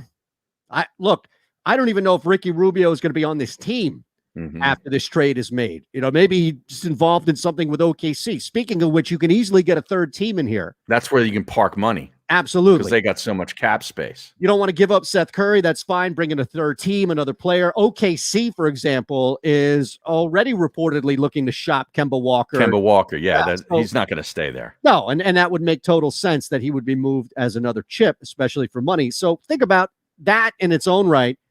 What's the problem?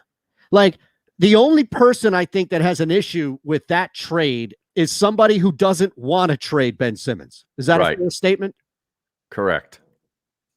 Like, if you are on board with trading Ben Simmons, unless you think you can get Damian Lillard back, which I'm telling you right now is not the case, kind of makes sense to do that, doesn't it? Especially if you have 17 coming back, it doesn't even matter at that point if you've swapped. You've just moved up. And you should be able to get somebody of quality at the very least. Granted, not lottery, but I'm saying quality at the very least. This is not Brian Colangelo. Maybe what you could do is, if you can hold on to your 28th pick, you take those 2 picks and move up even further. I like that. You're definitely getting in the lottery at that point. Right. This is The Middle on the SportsMap Radio Network. Presented by Rocket Mortgage. Live from the O'Reilly Auto Parts Studios, here's Eytan Shander, Barrett Brooks, and Harry Mays. All right, so still trying to make sense of the latest NBA rumor that has the Minnesota Timberwolves eyeing Ben Simmons. Now we should track. I mean, we might have to track down our mutual buddy here, Scoop B. He's ahead of a lot of stuff. Yes, he is. I'm thinking of somebody like, Kurt Heelan. We want to spread out because we just had him on a week or so ago. But this is coming from verifiable sources at the very least. So there is at least something here. Look, it's way, way more realistic that the Philadelphia 76ers make a trade with Minnesota than they do with Portland. And if they do make a trade with Portland, it's way more realistic that it's not even Damian Lillard at that point. Wait a second. They don't even have that 7. They don't have a pick. Minnesota's out. They do not. Where are their draft picks then? Nothing in the first round. Okay. What about next year, though? That I don't know. And this is where I think you... Yeah, they don't have a pick. All right, well, look. That was Memphis, not Minnesota, that I was thinking that was theirs. So 2021, the Warriors have their pick. Correct. That came from the D'Angelo Russell. Same thing in the second round. Correct. With Wiggins. There was that Wiggins deal. Correct. D'Angelo Russell for Wiggins, right. 2022, next year, they do have their first round pick. 2023, yes, they have their first round pick. So you are now able to look at future picks and do swaps, do protected, something along the lines to where you're guaranteed a better draft pick, because the idea, of course, is over the next 2 years, even if Minnesota makes the playoffs as the 8th seed, over the next 2 years, you're better off having the Wolves first round pick than your own. Correct. So that's where I think the logic now comes back into play, which is, yeah, you ain't getting anything this year, but you're getting rid of Ben Simmons. Correct. Yeah. You're getting rid of Ben Simmons, and you should be able to get a 22, 24 first round pick. Well, okay. Does he being Morey, does he just want to get rid of Ben Simmons as opposed to bringing him back and then dealing him at the deadline during the season? It's so tough, man. I mean, what happens if Simmons doesn't get any better? If Simmons is shooting 60% from the line, it's better than 32% from the playoffs. But what you can do, though, is you can present the illusion that until he's physically traded, you're working with him and that there is this huge breakthrough that you're looking to have this offseason and all of these things that are dressed up, right, around Ben to make it look like, okay, he's fixable. He's fixable. Right. So that's where I think they go. Personally, to answer your question, I don't think he's looking to just get rid of Ben Simmons, but I think Morey has been around the block long enough to know that he's not getting much back as far as an equal return. You don't do that.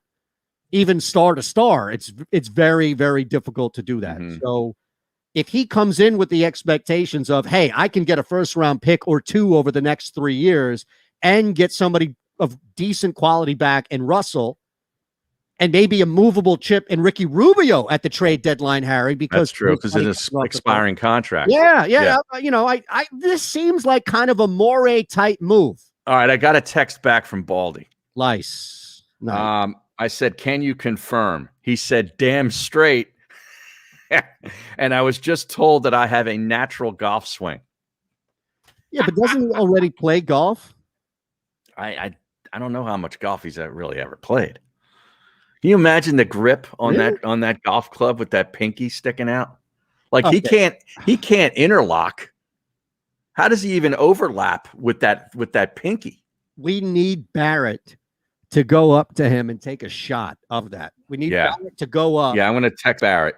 Okay. That we're going to need a photo of Baldy's golf grip. Okay. Yes.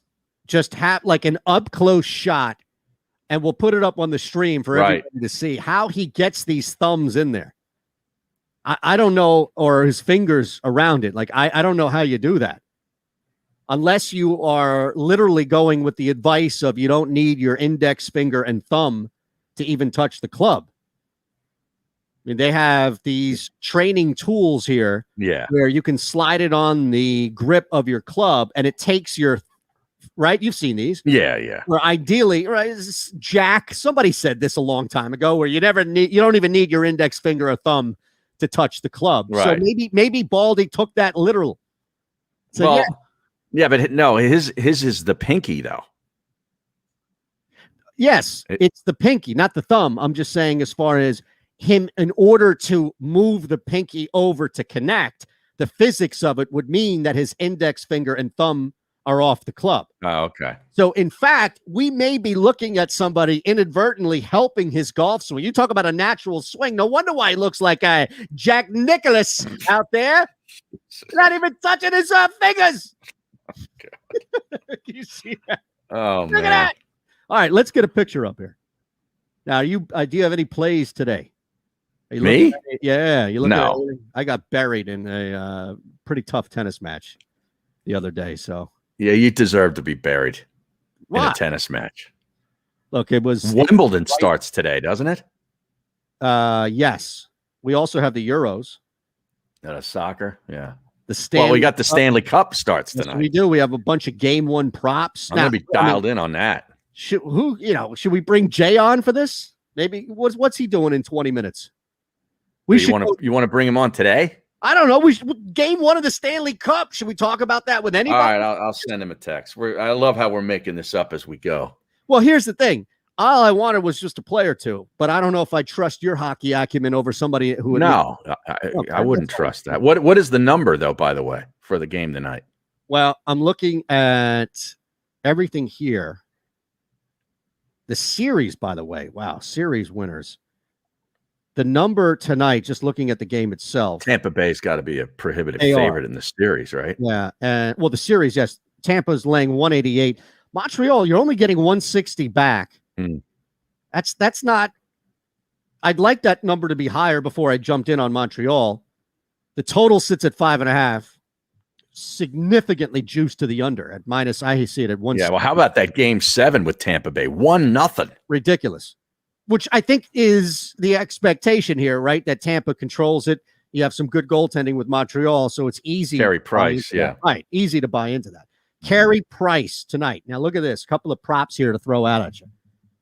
Carey Price, 30-plus saves and Canadiens to win is up to 275 over return.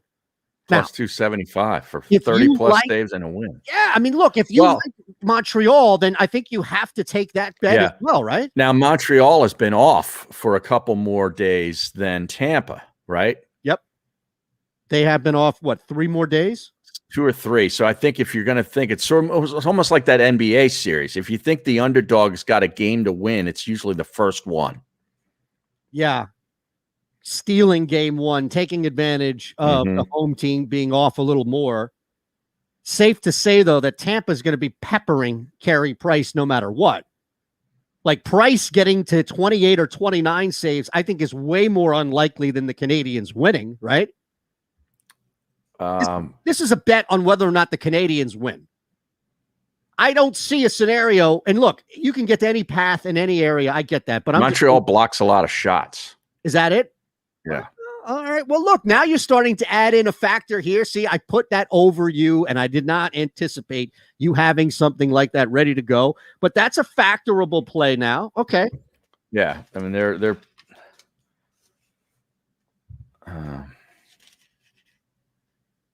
right? Yeah. If Montreal is top 3, let's say, in block shots, then that's a no play for me. Yeah, and their penalty kill was astounding against Las Vegas, against the Vegas Golden Knights.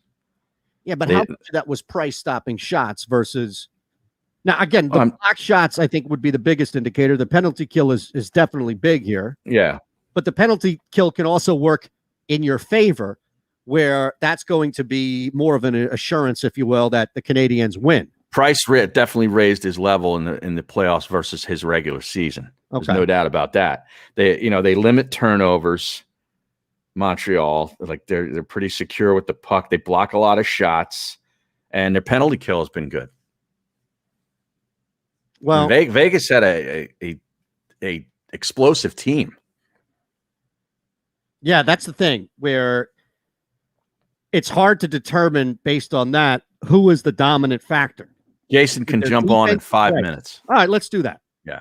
Let's do that. We'll take a quick one here on Sports Map Radio, still live on the JAKIB Media YouTube page. Reminder, of course, live and local from the Fritz and B and Cooley Law Studio. If you know someone who suffered a personal injury, contact Brian Fritz directly, a tough lawyer for a tough town. And we here, the middle, sponsored by Pure Bull Beef Jerky. Get yours now. Go to steersnacks.com. Back in 3 on Sports Map Radio. I don't know, man. I'll forward him the link.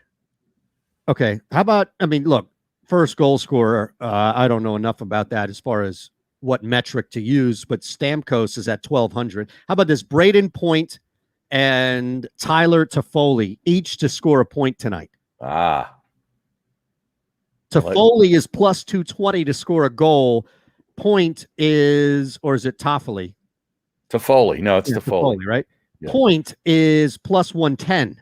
So Point is actually the odds-on favorite tonight to score. Toffoli sits at 5th at plus 220. First guy at least over 200. It's not enough of a number. I'll give you the odds on them scoring points. Like Point is minus 250 and Toffoli is minus 110. So, just even looking at that, you're better off running that individually or running that Point in a parlay to get you a better return at just plus 200. That's too much. Not enough of a return. When do we want him to log on? You can log on whenever. That's fine. Lightning to win the series 4-1 is plus 400. The Canadiens to win the series in 7 is plus 1,000. When are we back? 2 minutes. Okay. But then it's a short segment, though, isn't it? On the radio, we don't need a break on the network. I mean, on the JAKIB Media YouTube page. All right, we are back in 2 minutes. Just tell them to come on whenever. Honestly, it's fine.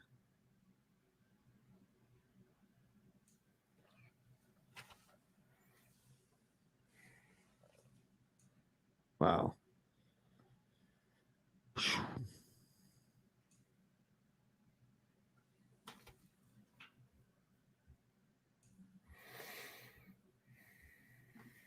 See that Russian woman who rushed the pitch? No. Oh, man. She hot? Yes. Aren't they all? Organic fake breasts. At least they appear to be.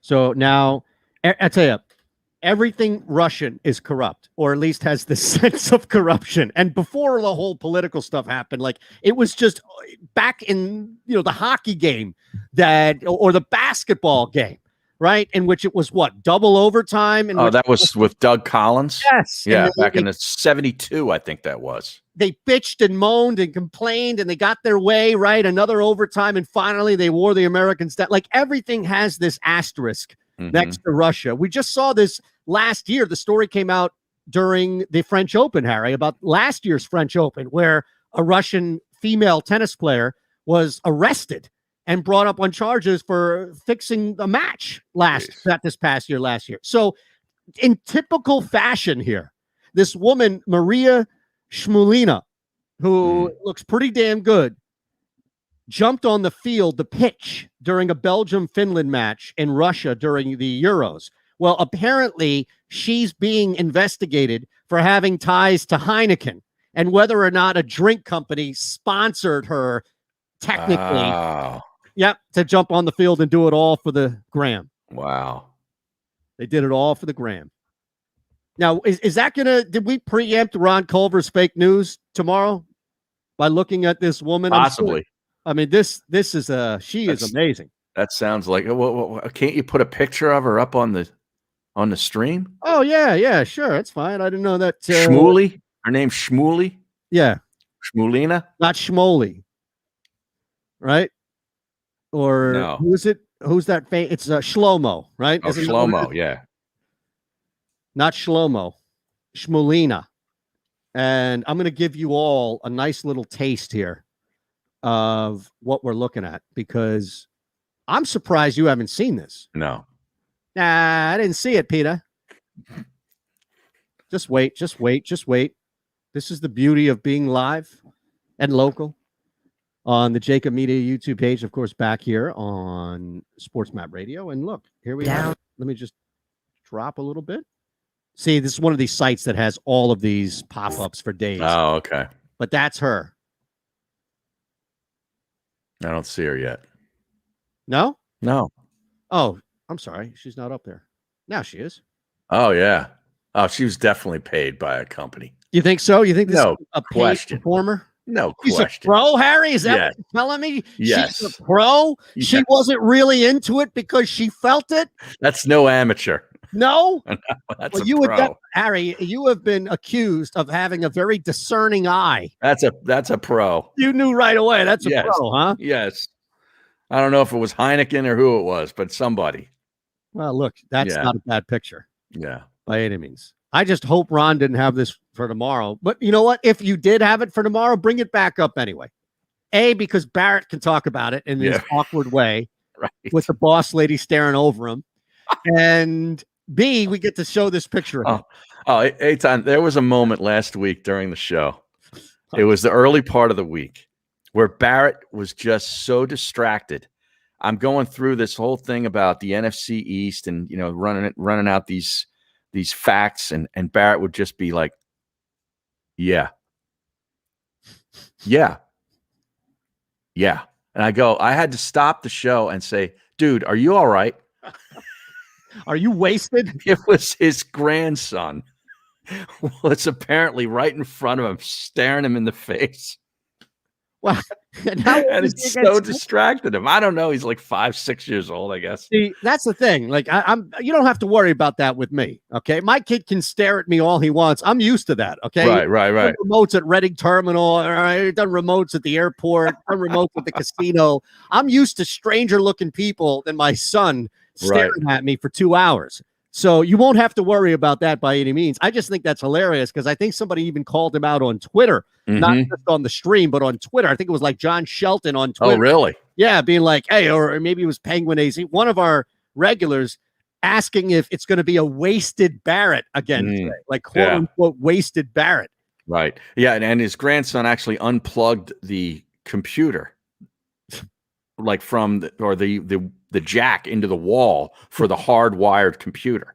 Oh my! And this kid's a menace. This is amazing, absolutely amazing. Yeah, and then he's messing up Adam's exploits, right? He's messing up the stream. Barrett has no control over his household. Ridiculous, man. Ridiculous. And the front door chime is going off every 5 seconds. So the front door is opening and closing every 5 seconds, and people can hear it. Yep, absolutely. It's almost like it's part of the show. I know. It's like ambiance. Yeah. Now, look, Shelton calling him out as well on the stream here. We're not the only ones. Not even Barrett can show up today. Hate to do it to you. Yep. Good. Now you got to stay on top of him. Yeah. You know, seriously. And look, well, let's just hope Mama Brooks isn't here for the slander because, she's going to come out swinging. She understands. She's probably dealt with this for many, many years. We are talking about parenting, right? Dealing with children. So yeah, she's okay. That's Barrett. That's right. Oh man. All right. So Jason's going to join us. And do you have again, I'm looking at the series scores here, 4-1 for Tampa plus 320. The odds on, of course, is going to be a sweep or anything dominant for Montreal. But I wonder what Flyer is worth taking a shot on here in the Cup final. Do you think it goes 6? Do you think it goes 7? Chances are Montreal will win at least one game. A sweep is plus 650. Nobody believes in this Canadiens team. Yeah, a lot of times, though, think about that. A lot of times that transfers into people betting who they do believe in and the books coming back and being like, right? I would think the Canadiens get a game or two. The goaltender's capable of stealing a game or two himself. Yeah, Carey Price. Yeah. So all of a sudden, that prop doesn't look that bad, right? What, the plus 275 with 30 saves and a win? Yep. Yeah. That's what I'm saying. Plus 30 and a win. Well, we'll see if Jay likes that one. Is there anything? Look, I don't even know what you bet as far as all this stuff. It may look like a live game play where if it's, let's say, scoreless through the first, you might be able to see that money line drop from 180, 188 to, I don't know, maybe 140. Maybe you justify that and kind of hold out and wait a little bit. You want to know where the money is so far? Now, we don't have a ton of tickets in, just about 10,000 tickets in.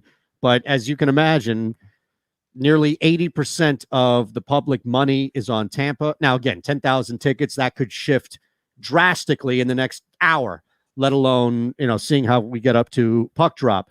The total, though, is also what I was interested in. And everybody loves the over, man. 82% of the money on the over. Yeah. And that's, that's where there's going to be some. But here's the thing. It's not over 5.5. A lot of people are laying some juice and going over 5. I'd have to get maybe 120 or something. Or it's like minus 125 for over 5. Yeah. That's not terrible, man. There's an under 5.5 at minus 170. Yeah, that's juiced ridiculously. Yeah. That's not bad, though. Just looking over at the 5. value alone. Yeah, that's not bad looking at the value alone. The other thing, and maybe we'll save this for overtime, but I know everybody was going crazy with the video that was released over the weekend of Jalen Hurts throwing a football to Devontae Smith. This was big news there. Yeah, big news. Yeah, like he's not done that 100 times, in the past. No, they played together at Alabama. Exactly right. Oh my goodness.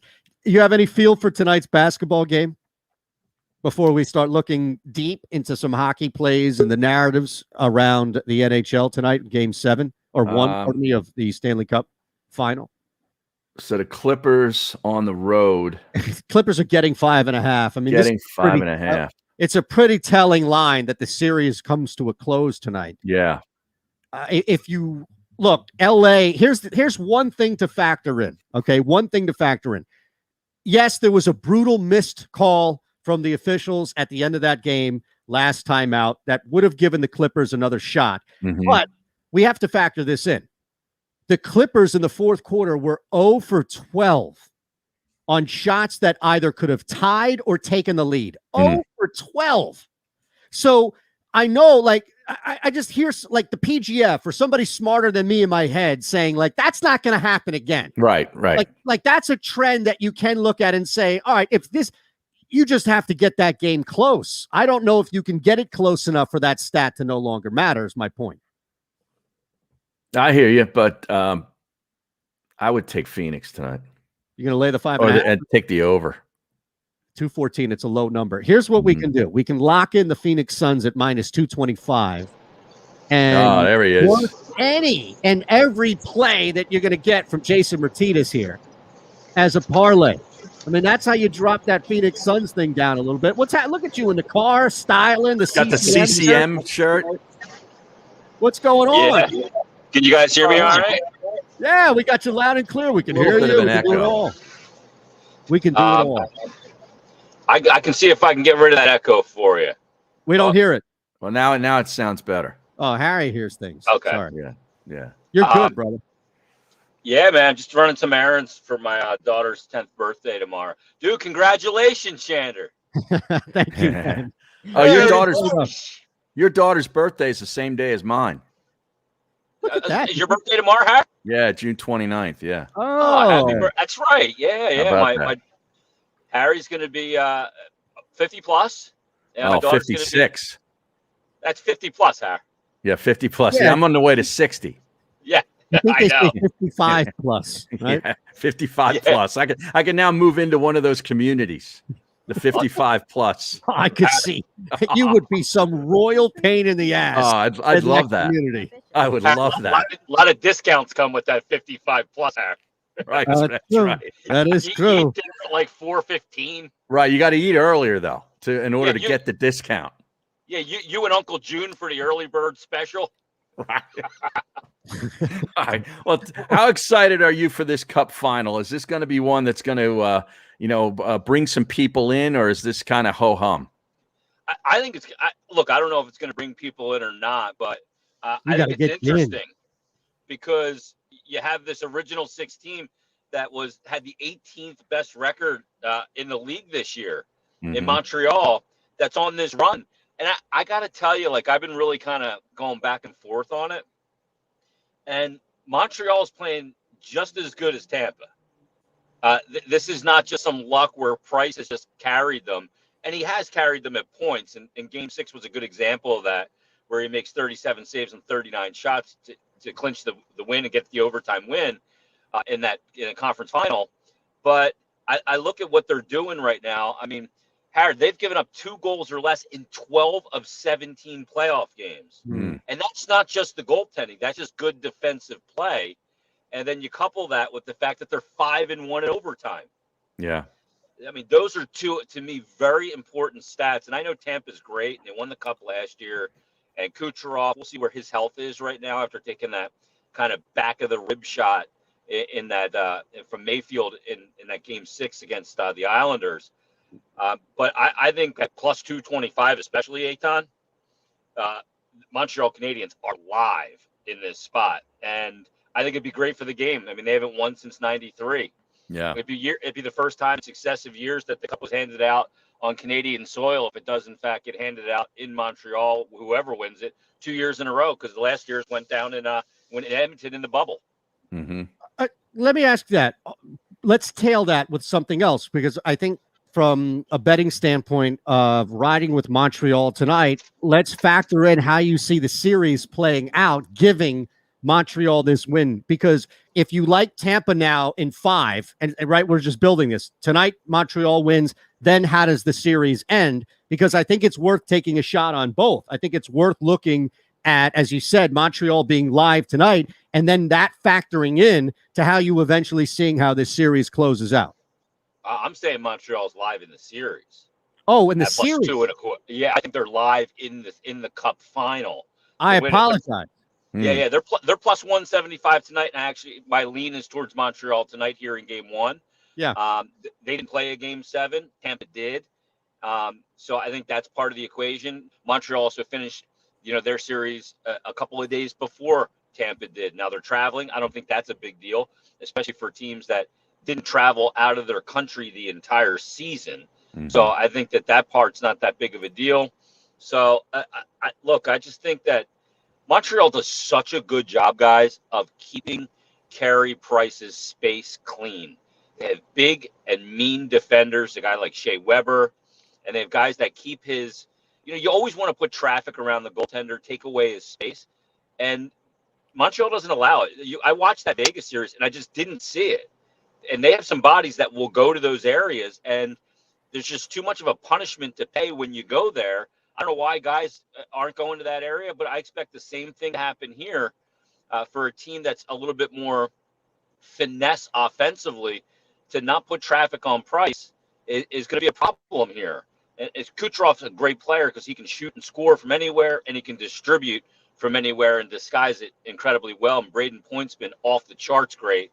But, I mean, they haven't got up a power play goal since Game 5 of the Toronto series. Right. Yeah, that's what I wanted to get to. For anything hockey and heavy metal, you got to follow Jason Myrtetus on Twitter at Jason Myrt, MYRT. Hosts the pre-intermission, post-game host for Flyers broadcasts, and also does the Flyers Fix and the Flyers Daily podcast. Talk about that penalty kill, because Vegas is a team that has a lot of firepower, and they just totally just neutered them on penalties. It's a great word to use, Harry. They did. And why were they able to do that? Because of structure. Everybody's bought in. Their structure is there. Look, I think this is so important in sports. I talk about it all the time. And whether it's for pro sports teams or it's youth sports and you're coaching, it's really simple. Do your job. As soon as you try and do somebody else's job, now I got two dudes not doing their job. And what Montreal is doing is each player is doing their job. They're not trying to do the other guy's job and then shirking their duty on their own. It's that structure. They're bought in. Dominic Ducharme, who's the head coach there, was brought in to replace Claude Julien, has done a great job. He's not even on the bench right now because he's in COVID protocol. He'll get back at some point here. Former Flyer Luke Richardson's actually running the bench and doing a really good job. So I just think it's, sometimes a team just finds a rhythm and finds their structure and their game plan. And when they see some results from it, I think it's a big part of it. I think the other thing too here is you've got a lot of winners on this team. From the addition of Tyler Toffoli, who's a 2-time Cup winner with the Los Angeles Kings. You got Corey Perry, who won a Cup with the Anaheim Ducks, went to the final last year with Dallas. You got Eric Stahl, won a Cup with Carolina. You got these guys. Mm-hmm. And when you get into this situation and they smell another cup, 36 years old becomes 26 because they know how to turn it up at this point. They know what this battle looks like, this war of attrition that is to win the cup. And another chance to do it is I think that's why I think Montreal is so live here. I'm just coming short of saying Montreal is going to absolutely win the cup, but because Tampa's so good. But I mean, guys, Carey Price has never been this close. He's a generational goalie. There's not many guys you would say are generational at that position. Henrik Lundqvist is a great goalie, Hall of Famer. He wasn't generational. Price is generational.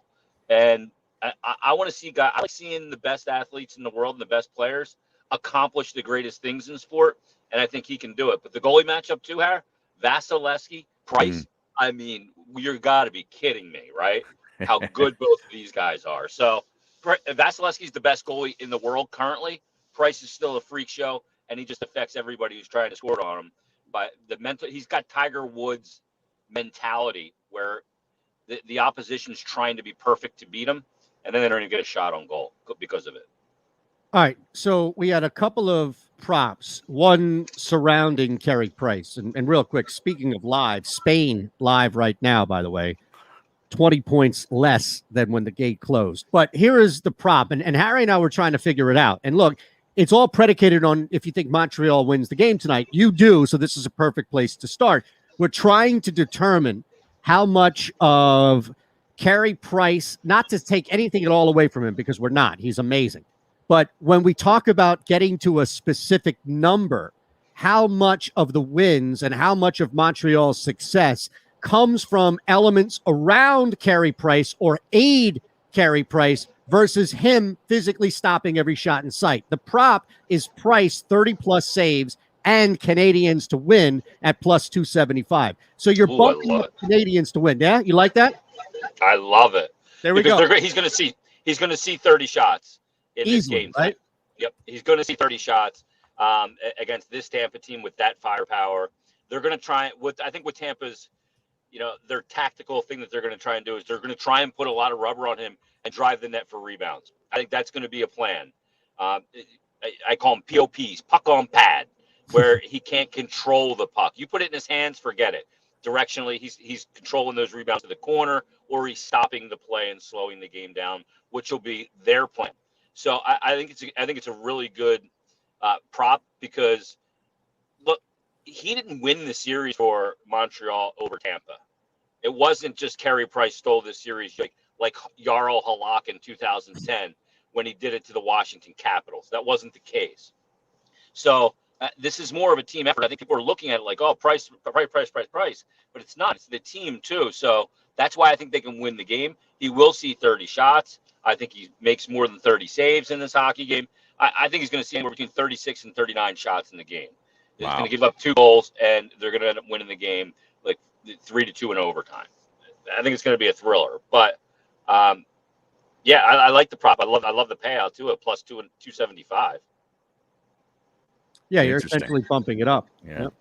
Hey, what'd you think of Hackstall getting a job? I was a little surprised, Harry. I'd heard some things that he was interviewing out there, and that he was being considered. I thought they were going to go with Tocchet because people knew that Tocchet was in there for face-to-faces on several occasions, especially over the last couple of weeks. Mm-hmm. But Ron Francis ends up going with Dave Hackstall. There may be some tips there, though, that they're gonna go with a young team in a development model, which he is good at. I know Flyer fans. I mean, they gave it to Dave Hackstall, and it was his first head coaching, gig at the NHL level. But and I said this on my podcast today, Dave Hackstall is a lot thought of a lot better in hockey circles than fan circles. He's not the boob. Yeah, he's emotionless at times. You'll see if he learns from that. And he was assistant coach this year in Toronto. Yeah. And a lot of times, it's like in sports, a guy coming out of the college game, the first time at the pro game, he makes some mistakes. And then the second time is when he figures it out, right? Mm-hmm. So we'll see if it's a good hire or not. I know it took a lot of people by surprise, myself included. But, hey, congratulations to Hack for getting the gig. And Hack. I don't know that it affects who they take from the Flyers in expansion. Right. But he knows the roster. Yeah. And a lot of people want to jump to the conclusion that, well, they're not going to take Ghost now. As far as I know, he had any problems with Ghost. Ghost had a problem with 2 of his assistants, and Gord Murphy, and with a guy, Rick Wilson, who was running the D, but it wasn't with Dave Hackstall. And he did have a 65-point season under Dave Hackstall. So I still think they're taking JVR, but we'll see. It's just a shame that Hackstall Jim Duggan nickname never really caught on. Maybe he just wasn't here long enough. Oh, right. I mean, he really have the 2x4 over his shoulder right there on the bench. Honestly, you want to warm up to the fans here. You come out with that 2x4 in your suit, and you have your thumbs up. Oh, right. I mean, Hackstall Jim Duggan. It makes too much sense. Hackstall Jim Duggan. Yeah, I agree. That's not bad. I never heard that when he was here. That's the first time I'm hearing. No, I know. I just made it up, and I tried. Not Hextall Jim Duggan. No, yes. That's exactly right. Although Hex doesn't seem like the guy sticking his thumb out with the 2x4 walking around. No. All right, real quick. When he played, and he wasn't afraid to sing it. Yes, that's fair. He'd slam the 2x4 onto the goalposts. Yes. quick question for you. We'll get back to the game in a second, but it involves the sport here. We were talking about this from what happened last night with Trae Young spraining his ankle by inadvertently stepping on the foot of an official. Brought up Lomas Brown. Remember the Browns offensive lineman who got hit in the eye? Yeah. Exactly. Is there any big, famous or infamous in that regard moment in hockey where somebody got hurt or injured as far as just like running or bumping into a ref or anything along those lines where the official was involved in a major injury? Because we were trying to rack our brain. We couldn't really find one. Boy, there's got to be one, though, right? I mean, Yeah, I mean, we're putting you on the spot. I know that. Yeah. Now, this is not Dino Cicerelli breaking his stick over somebody's head. I mean, as far as the officials are concerned. Yeah, I don't know of one off the top of my head, but here's what I would tell you. You would never know anyway, because hockey players don't really get hurt in the playoffs, especially. Well, they play through everything, so it doesn't matter, you know? Trae Young came back. It's not like Young was out for 3 weeks. And I'm just saying, like, maybe somebody... He missed a shift, though, Harry. Yeah, he missed the shift. Yeah, which you see happens as well in the NHL. Well, we saw load management in the NHL this year. Well, I mean, you did? Yeah, we brought it up with you. Yeah, with you. We talked about it. Who was load managed? Toronto. Yeah, it was Matthews, wasn't it? I believe so. Yeah. From recent. I don't think he was. I mean, he played 55 games and he had 42 goals. So I don't think he was load managed. But just about missing time. That's all. It wasn't his performance. Yeah, I mean, you can be injured, absolutely. But no, I mean, look, the thing about it is, I just don't recall. I don't see many opportunities other than a collision with a ref, and that happens. That does happen quite often. But yeah, those officials are really skilled skaters, man, and they jump up on the boards. You know, like they got that move where they jump up on the boards and then they're right back on the skate. They're pretty talented. All right, how about the flip side? Have we seen somebody go down as a result of getting hit by a puck or getting checked inadvertently, quote unquote, inadvertently by a player? Like, it's probably more likely that an official would get hurt and knocked out of the game in a hockey game as opposed to a player, on the opposite end of like what we saw in the NFL or the NBA last night. Oh yeah, you see that a lot. You see guys that just get absolutely obliterated in the corner, especially. Or you see they'll take a shot to the face. And the reason why they'll take a shot to the face is like the referee is not looking at the play. He's looking at an area in front of the net, say. And there's a clapper that gets bombed and redirected. And he's not even looking, and it just comes right at and just drills him. You see that does happen quite often. But like you said, Harry, a lot of those guys played the game at a high level to be able to skate the way they do. Yeah. And look, I'll tell you, as a guy who played the game, skating without a stick is difficult. Yeah. It throws your whole body. It's so different. Right. And back in the day when the glass was lower, the guys would grab the top of the glass and pull himself up to get their rear end up on top of the dasher to avoid those pucks on rims and stuff like that. Now the glass is just too high. You can't do that, but they do find ways to get out of the way. And look, you don't notice them a whole heck of a lot. And think about it, guys. They're at 200 by 85. And there is 4 officials on the ice. Yeah. Yeah. And the fact that you have 5 skaters and 2 goalies. I mean, you in a game at one time, you've got on the ice, 16 skaters on a small surface. That's pretty amazing for the game to look as wide open as it does with all those bodies out there. Yeah, no question. All right, real quick, we're going to break on the network. I have a parlay, a mega 2-leg parlay in tonight's game that I think can pay off exponentially, but I need your thoughts on it before I pull the trigger. And I'm sure Harry has one more thing or two to jam in here. Well, yeah. We all get out of here. All right, so we're live across the board, back in 3 on Sports Map Radio. All right, let me throw this out at you, all right? All right. This is a 2-leg parlay, Jay, that's going to return plus 16,800. Okay, so $10 to win $1,680. The first leg is Steven Stamkos to score the first goal of the game at plus 12. All right. Second leg, Canadians to win 4-1, 4-2, or 5-3 tonight. Wow, All a lot right. of goals. Your thoughts? Yeah, Harry, you nailed it. I just don't a lot of see goals. that many goals. Yeah. The Stamkos thing I can see, but I mean, he's a great scorer still. But I just don't see Montreal touching up Vasilevsky for 5. I mean, Vasilevsky, guys, is the first goalie in NHL history in the first 3 rounds of the playoffs in each of the clinching games to pitch a shutout. Shutout. Yeah. Yeah. I mean, talk about clutch. What we should be right? doing, right? Yeah. So think about that. Maybe what we should be doing is we should be taking the Suns tonight, who are in closeout mode, and Devin Booker, once he took that mask off, actually looked human, back to being like Booker on the floor. Take that and roll with the under tonight. Right? Yeah, under now, 5. Under 5.5. Oh, okay. Add that 5.5, right? Why not? That's going to get a return at plus 131. I like that. All right. I like that a lot more. Yeah, I mean, look, I just don't see either goalie imploding here because, I mean, Vasilevsky is the best goalie in the world. Not Steve Vasilati. No, the only thing he's not good at, oddly enough, I think he ranked like 52nd in qualified goaltenders this season on clear-sighted long shots. It's the easiest save in the book, but he ranked incredibly poorly in that category. Price in that category actually ranked 6th in the league. So expect maybe some Shea Weber clappers just inside the blue line, even though there's no traffic coming up in the game. Love a good clapper. Now, you want, Weber can shoot it, Harry. It's heavy.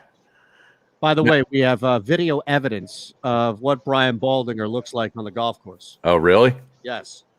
And you're a beautiful shoot.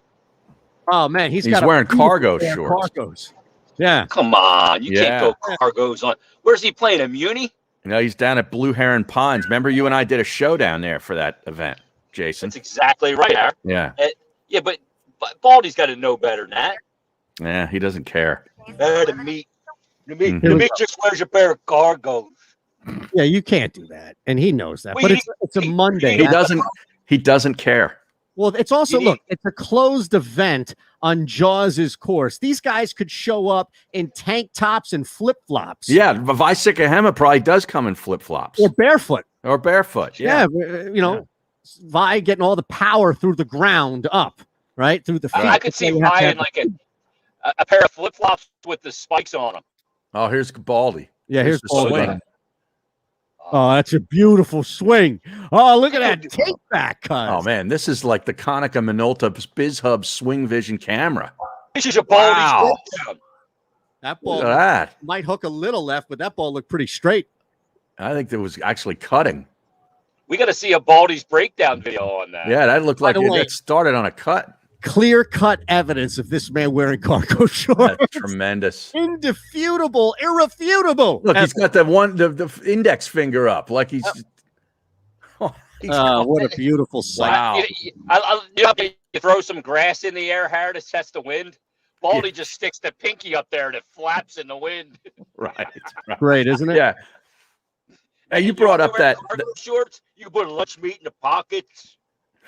You brought up that official that threw the flag. It was Orlando Brown back in 1999. Did I say Lomas? That was 22 years ago. Yeah, I agree. And there were ball bearings apparently, or what they used to weight it. Weighted. And look, I think you're right. They changed it to something like sand. I think it's sand now. As a result, right? So if it hits you square in the eye, it doesn't hurt as much. He missed the rest of that season and then he sued the NFL and actually got a settlement. Yeah. He got a settlement. I mean, that's for future wages, future earnings. It's easy. That's right. A slam dunk. The other thing, like if you got ball bearings in there, you could probably hum one of those flags into the upper deck. Yeah. Isn't that from Fletch? Come on, guys. It's all about the ball bearings. He's no longer living, Orlando Brown. Yeah, is that right? He's passed, right? Yeah, he died of diabetic ketoacidosis. Diabetic ketoacidosis. Is that a Burnism? That's one way to go. Hey, Byrne was fantastic last Tom week. Byrne. The only issue with Byrne was his dog. It was a little lackluster. I think people were expecting a little more. His Mad Dog impression. Yeah, that was it. But other than that, he was fantastic. Yeah, Harry sent me a text that he was coming on, so I went back and watched it. Just for posterity and purposes. And yeah, he's great. He's he good. knows his stuff when it comes to the NBA, boy. Yeah, he knows the association. For this cup final. Yeah, right. David the Kucherov. Yeah, he doesn't know hockey, but he knows basketball, man. David Andre Palat. Yeah. All right. He was dropping Vaseline. All right, we gotta get rid of this. We appreciate you. Thank you, sir. Boys, yeah. After the show today, pump on that Run to the Hills from Iron Maiden. Iron Maiden. I will. Yeah, we'll do that. My little galloping bass. Thank you, brother. All right, let's see this. Jesus. Oh boy. At Jason Mert on Twitter. And we're back tomorrow on the network. Back in overtime coming up next. If you missed any of today's show on the JAKIB Media channel, listen to the podcast on your way home. Available on YouTube, Apple, and Spotify. The savoring taste of a good bag of beef jerky is so enjoyable at any time of the day, as long as you can find it. Here's what we suggest. Pure Bull beef jerky is our answer, and soon it will be yours. Locally produced in the Philadelphia region, this high-quality, healthy protein snack is easy to secure. Go to steersnacks.com, and you'll see hot garlic, tropical heat, Pure Bull dry rub, and our favorite, Huck and Fod. What's that? Huck and Fod. Go now to steersnacks.com. In the Wildwoods, our free beaches are spacious and welcoming with plenty of room to spread out. Your seat will be waiting for you when you're ready to visit.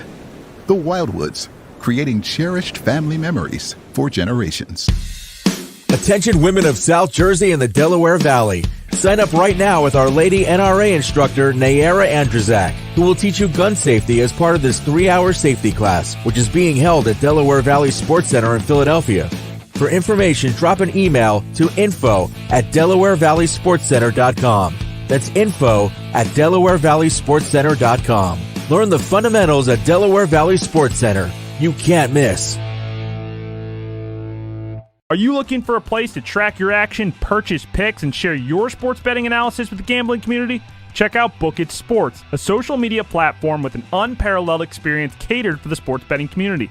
On the JAKIB Sports app, you can track all your NFL, NBA, and college basketball picks while getting real-time updates and injury reports all in one convenient place.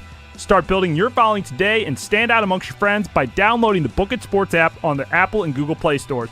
Let's cash some tickets and put it on Book It. The International Brotherhood of Electrical Workers, Local Union 98, is a proud sponsor of The Labor Show with J. and Krause every Saturday night from 6 to 8 p.m. IBEW Local 98's highly trained and superbly skilled electricians are the best in the business, setting the highest safety standards in the electrical industry. So when you're planning your next industrial, commercial, or residential project, choose an IBEW Local 98 union contractor. Learn more at IBEW98.org.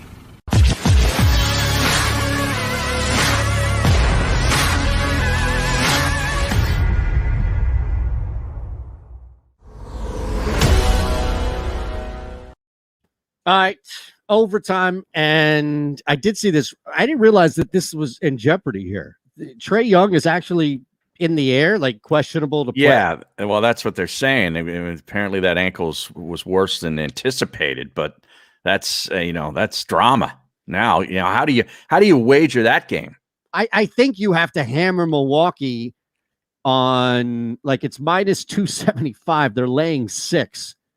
Which, again, we saw them cover that line last night. And it was a 4.5-point line. Everybody thought, oh, my God. But not until he hurt his ankle did they cover that line. Exactly. Yeah. So I'm looking and thinking, what are you going to get from Trae Young? You're going to get a guy who, at best, is fine, and at worst is what very we saw limited. when he immediately came back, if not a little bit less than that. Correct. The guy still had a knockdown shot at any given point of the game, as we see from any point of the half court. Yeah. He's pulling up from the logo, Harry, multiple times.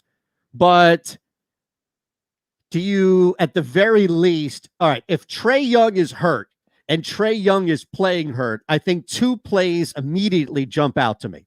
One is, what value can I get for the Milwaukee Bucks to come out and win the first quarter?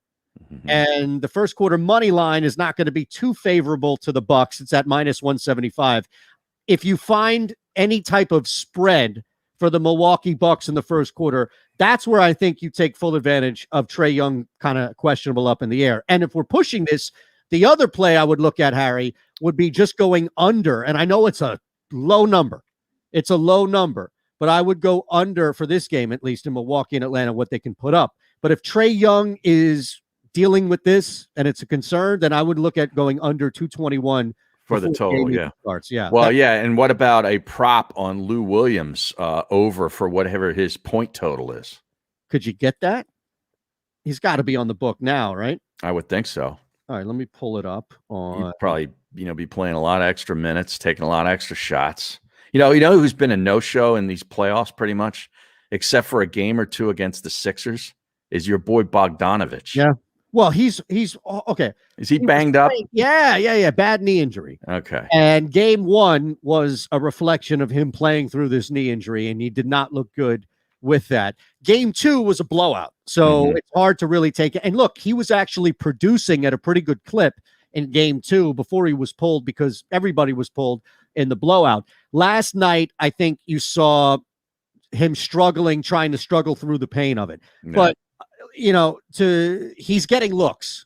He's definitely getting looks. So it's more on him missing these shots. It's not like he's hobbling around. Gallinari was good last night. Gallo is always sneaky good, right? Yeah, he is. I mean, and here's the thing, he's going to be out there with nobody in foul trouble, or if anybody on the starting lineup gets in foul trouble, then he's locked in to more minutes. Yeah, Gallinari is a guy that is a great glue, right? Someone who can be the 6th, 7th man, straddle the starting and bench unit depending on circumstances. Yep. But think about, you have offense. Instant offense. He's like a microwave coming off the bench. And think about how we see this a lot. We saw that before Shake Milton, quote unquote, saved the game, right? Where the bench was jack shit for the first 3 quarters, right?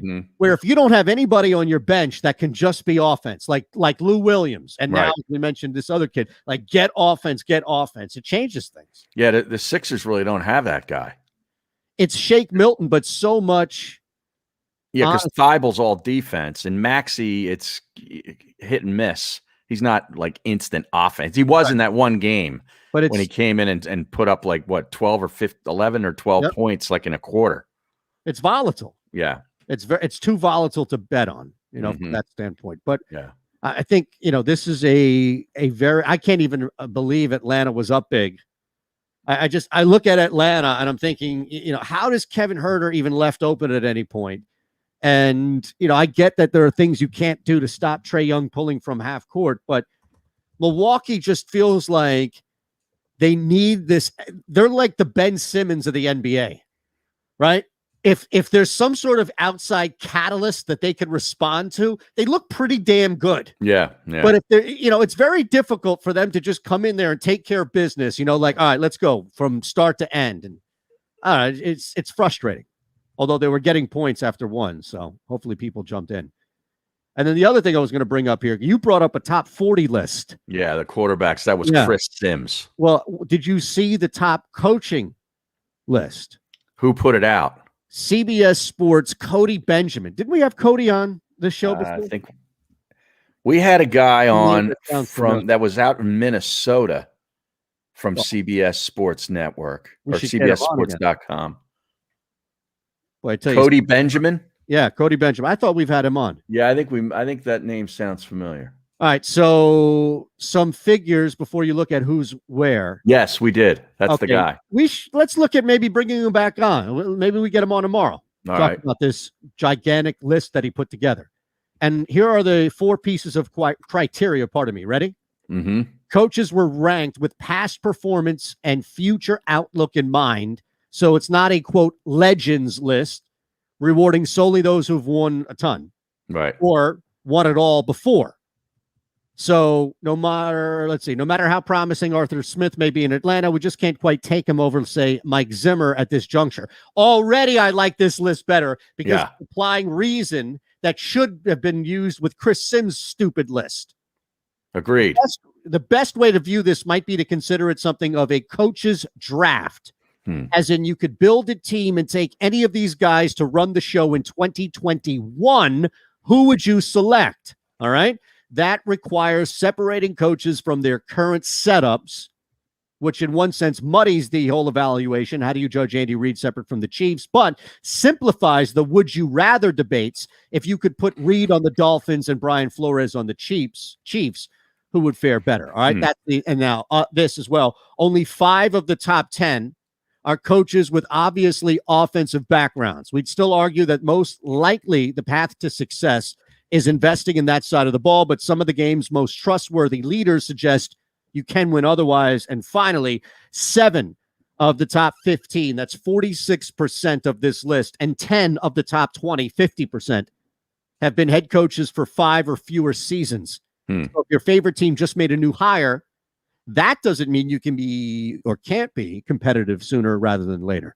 Well, yeah, I see a lot of the first-year guys are at the bottom of the list. Yeah. Now, Joe Judge is number 26. And right behind him is our guy. Is Nick Sirianni, 27th. Then Urban Meyer, Saleh, Zach Taylor with the Bengals. He's entering his 3rd year. Barrett's boy Dan Campbell with the Lions is second to last. And David Culley is last. I always start with the nachos. That's going to be the most famous thing David Culley has done all year. When I sit down Tex-Mex cuisine in Texas, I always start with the nachos. I mean, you have to hit the under weight total as soon as you hear that, right? You actually do a pretty good impression. I got to find that. I always start with the nachos. I always start with the nachos. Now, John Gruden's 20th. Yeah, that's a little high, isn't it? Shouldn't he be? Like, he's had a couple of big collapses. I don't necessarily know.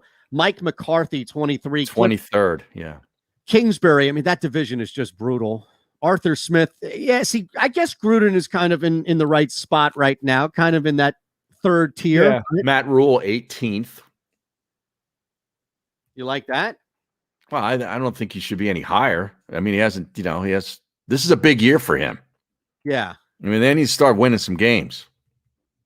Year 3 for him? Yeah. Year 2 really with a quarterback, right? Right. Okay. Yeah, I mean, his second season, it's his second season. He was 5-11 last year. But I mean, this year they need to win 7-8 games.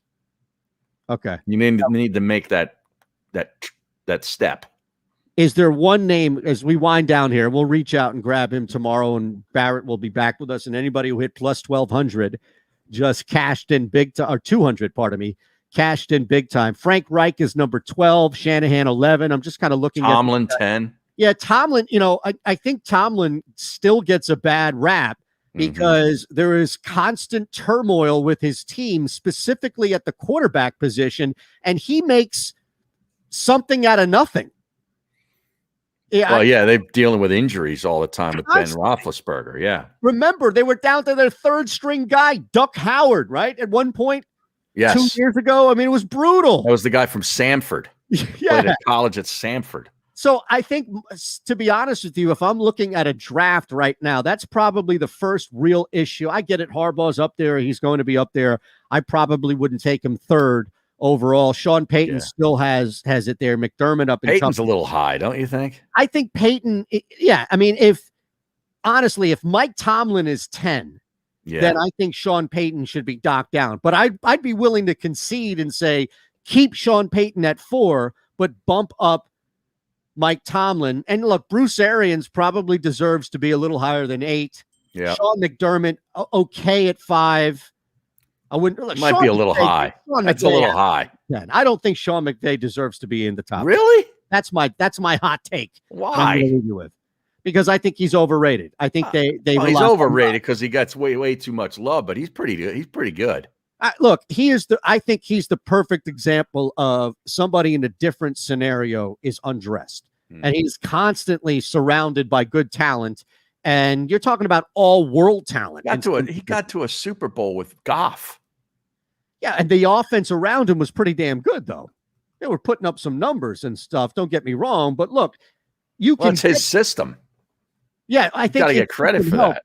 But his system has also been not anywhere near successful after it was figured out.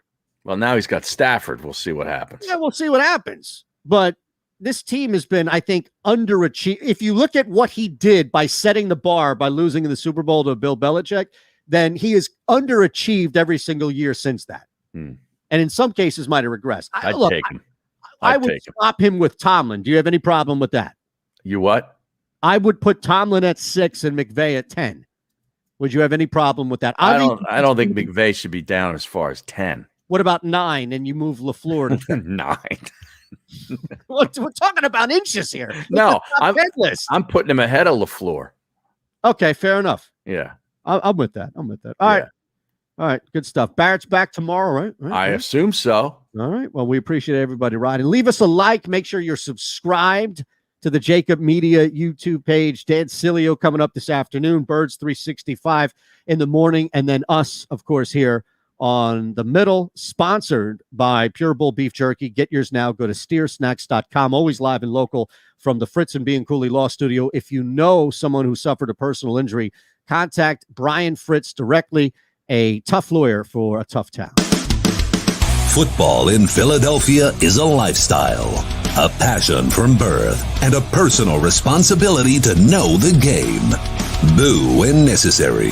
And think about EAGLES! Every second of every minute of every hour of every day. Birds 365 was created for you. Jody Mack, the legendary sports talker, joins forces with NFL insider John McMullen. Birds 365. Start your morning with Johnny Mack and Jody Mack across the JAKIB Media Network. Watch it live on YouTube.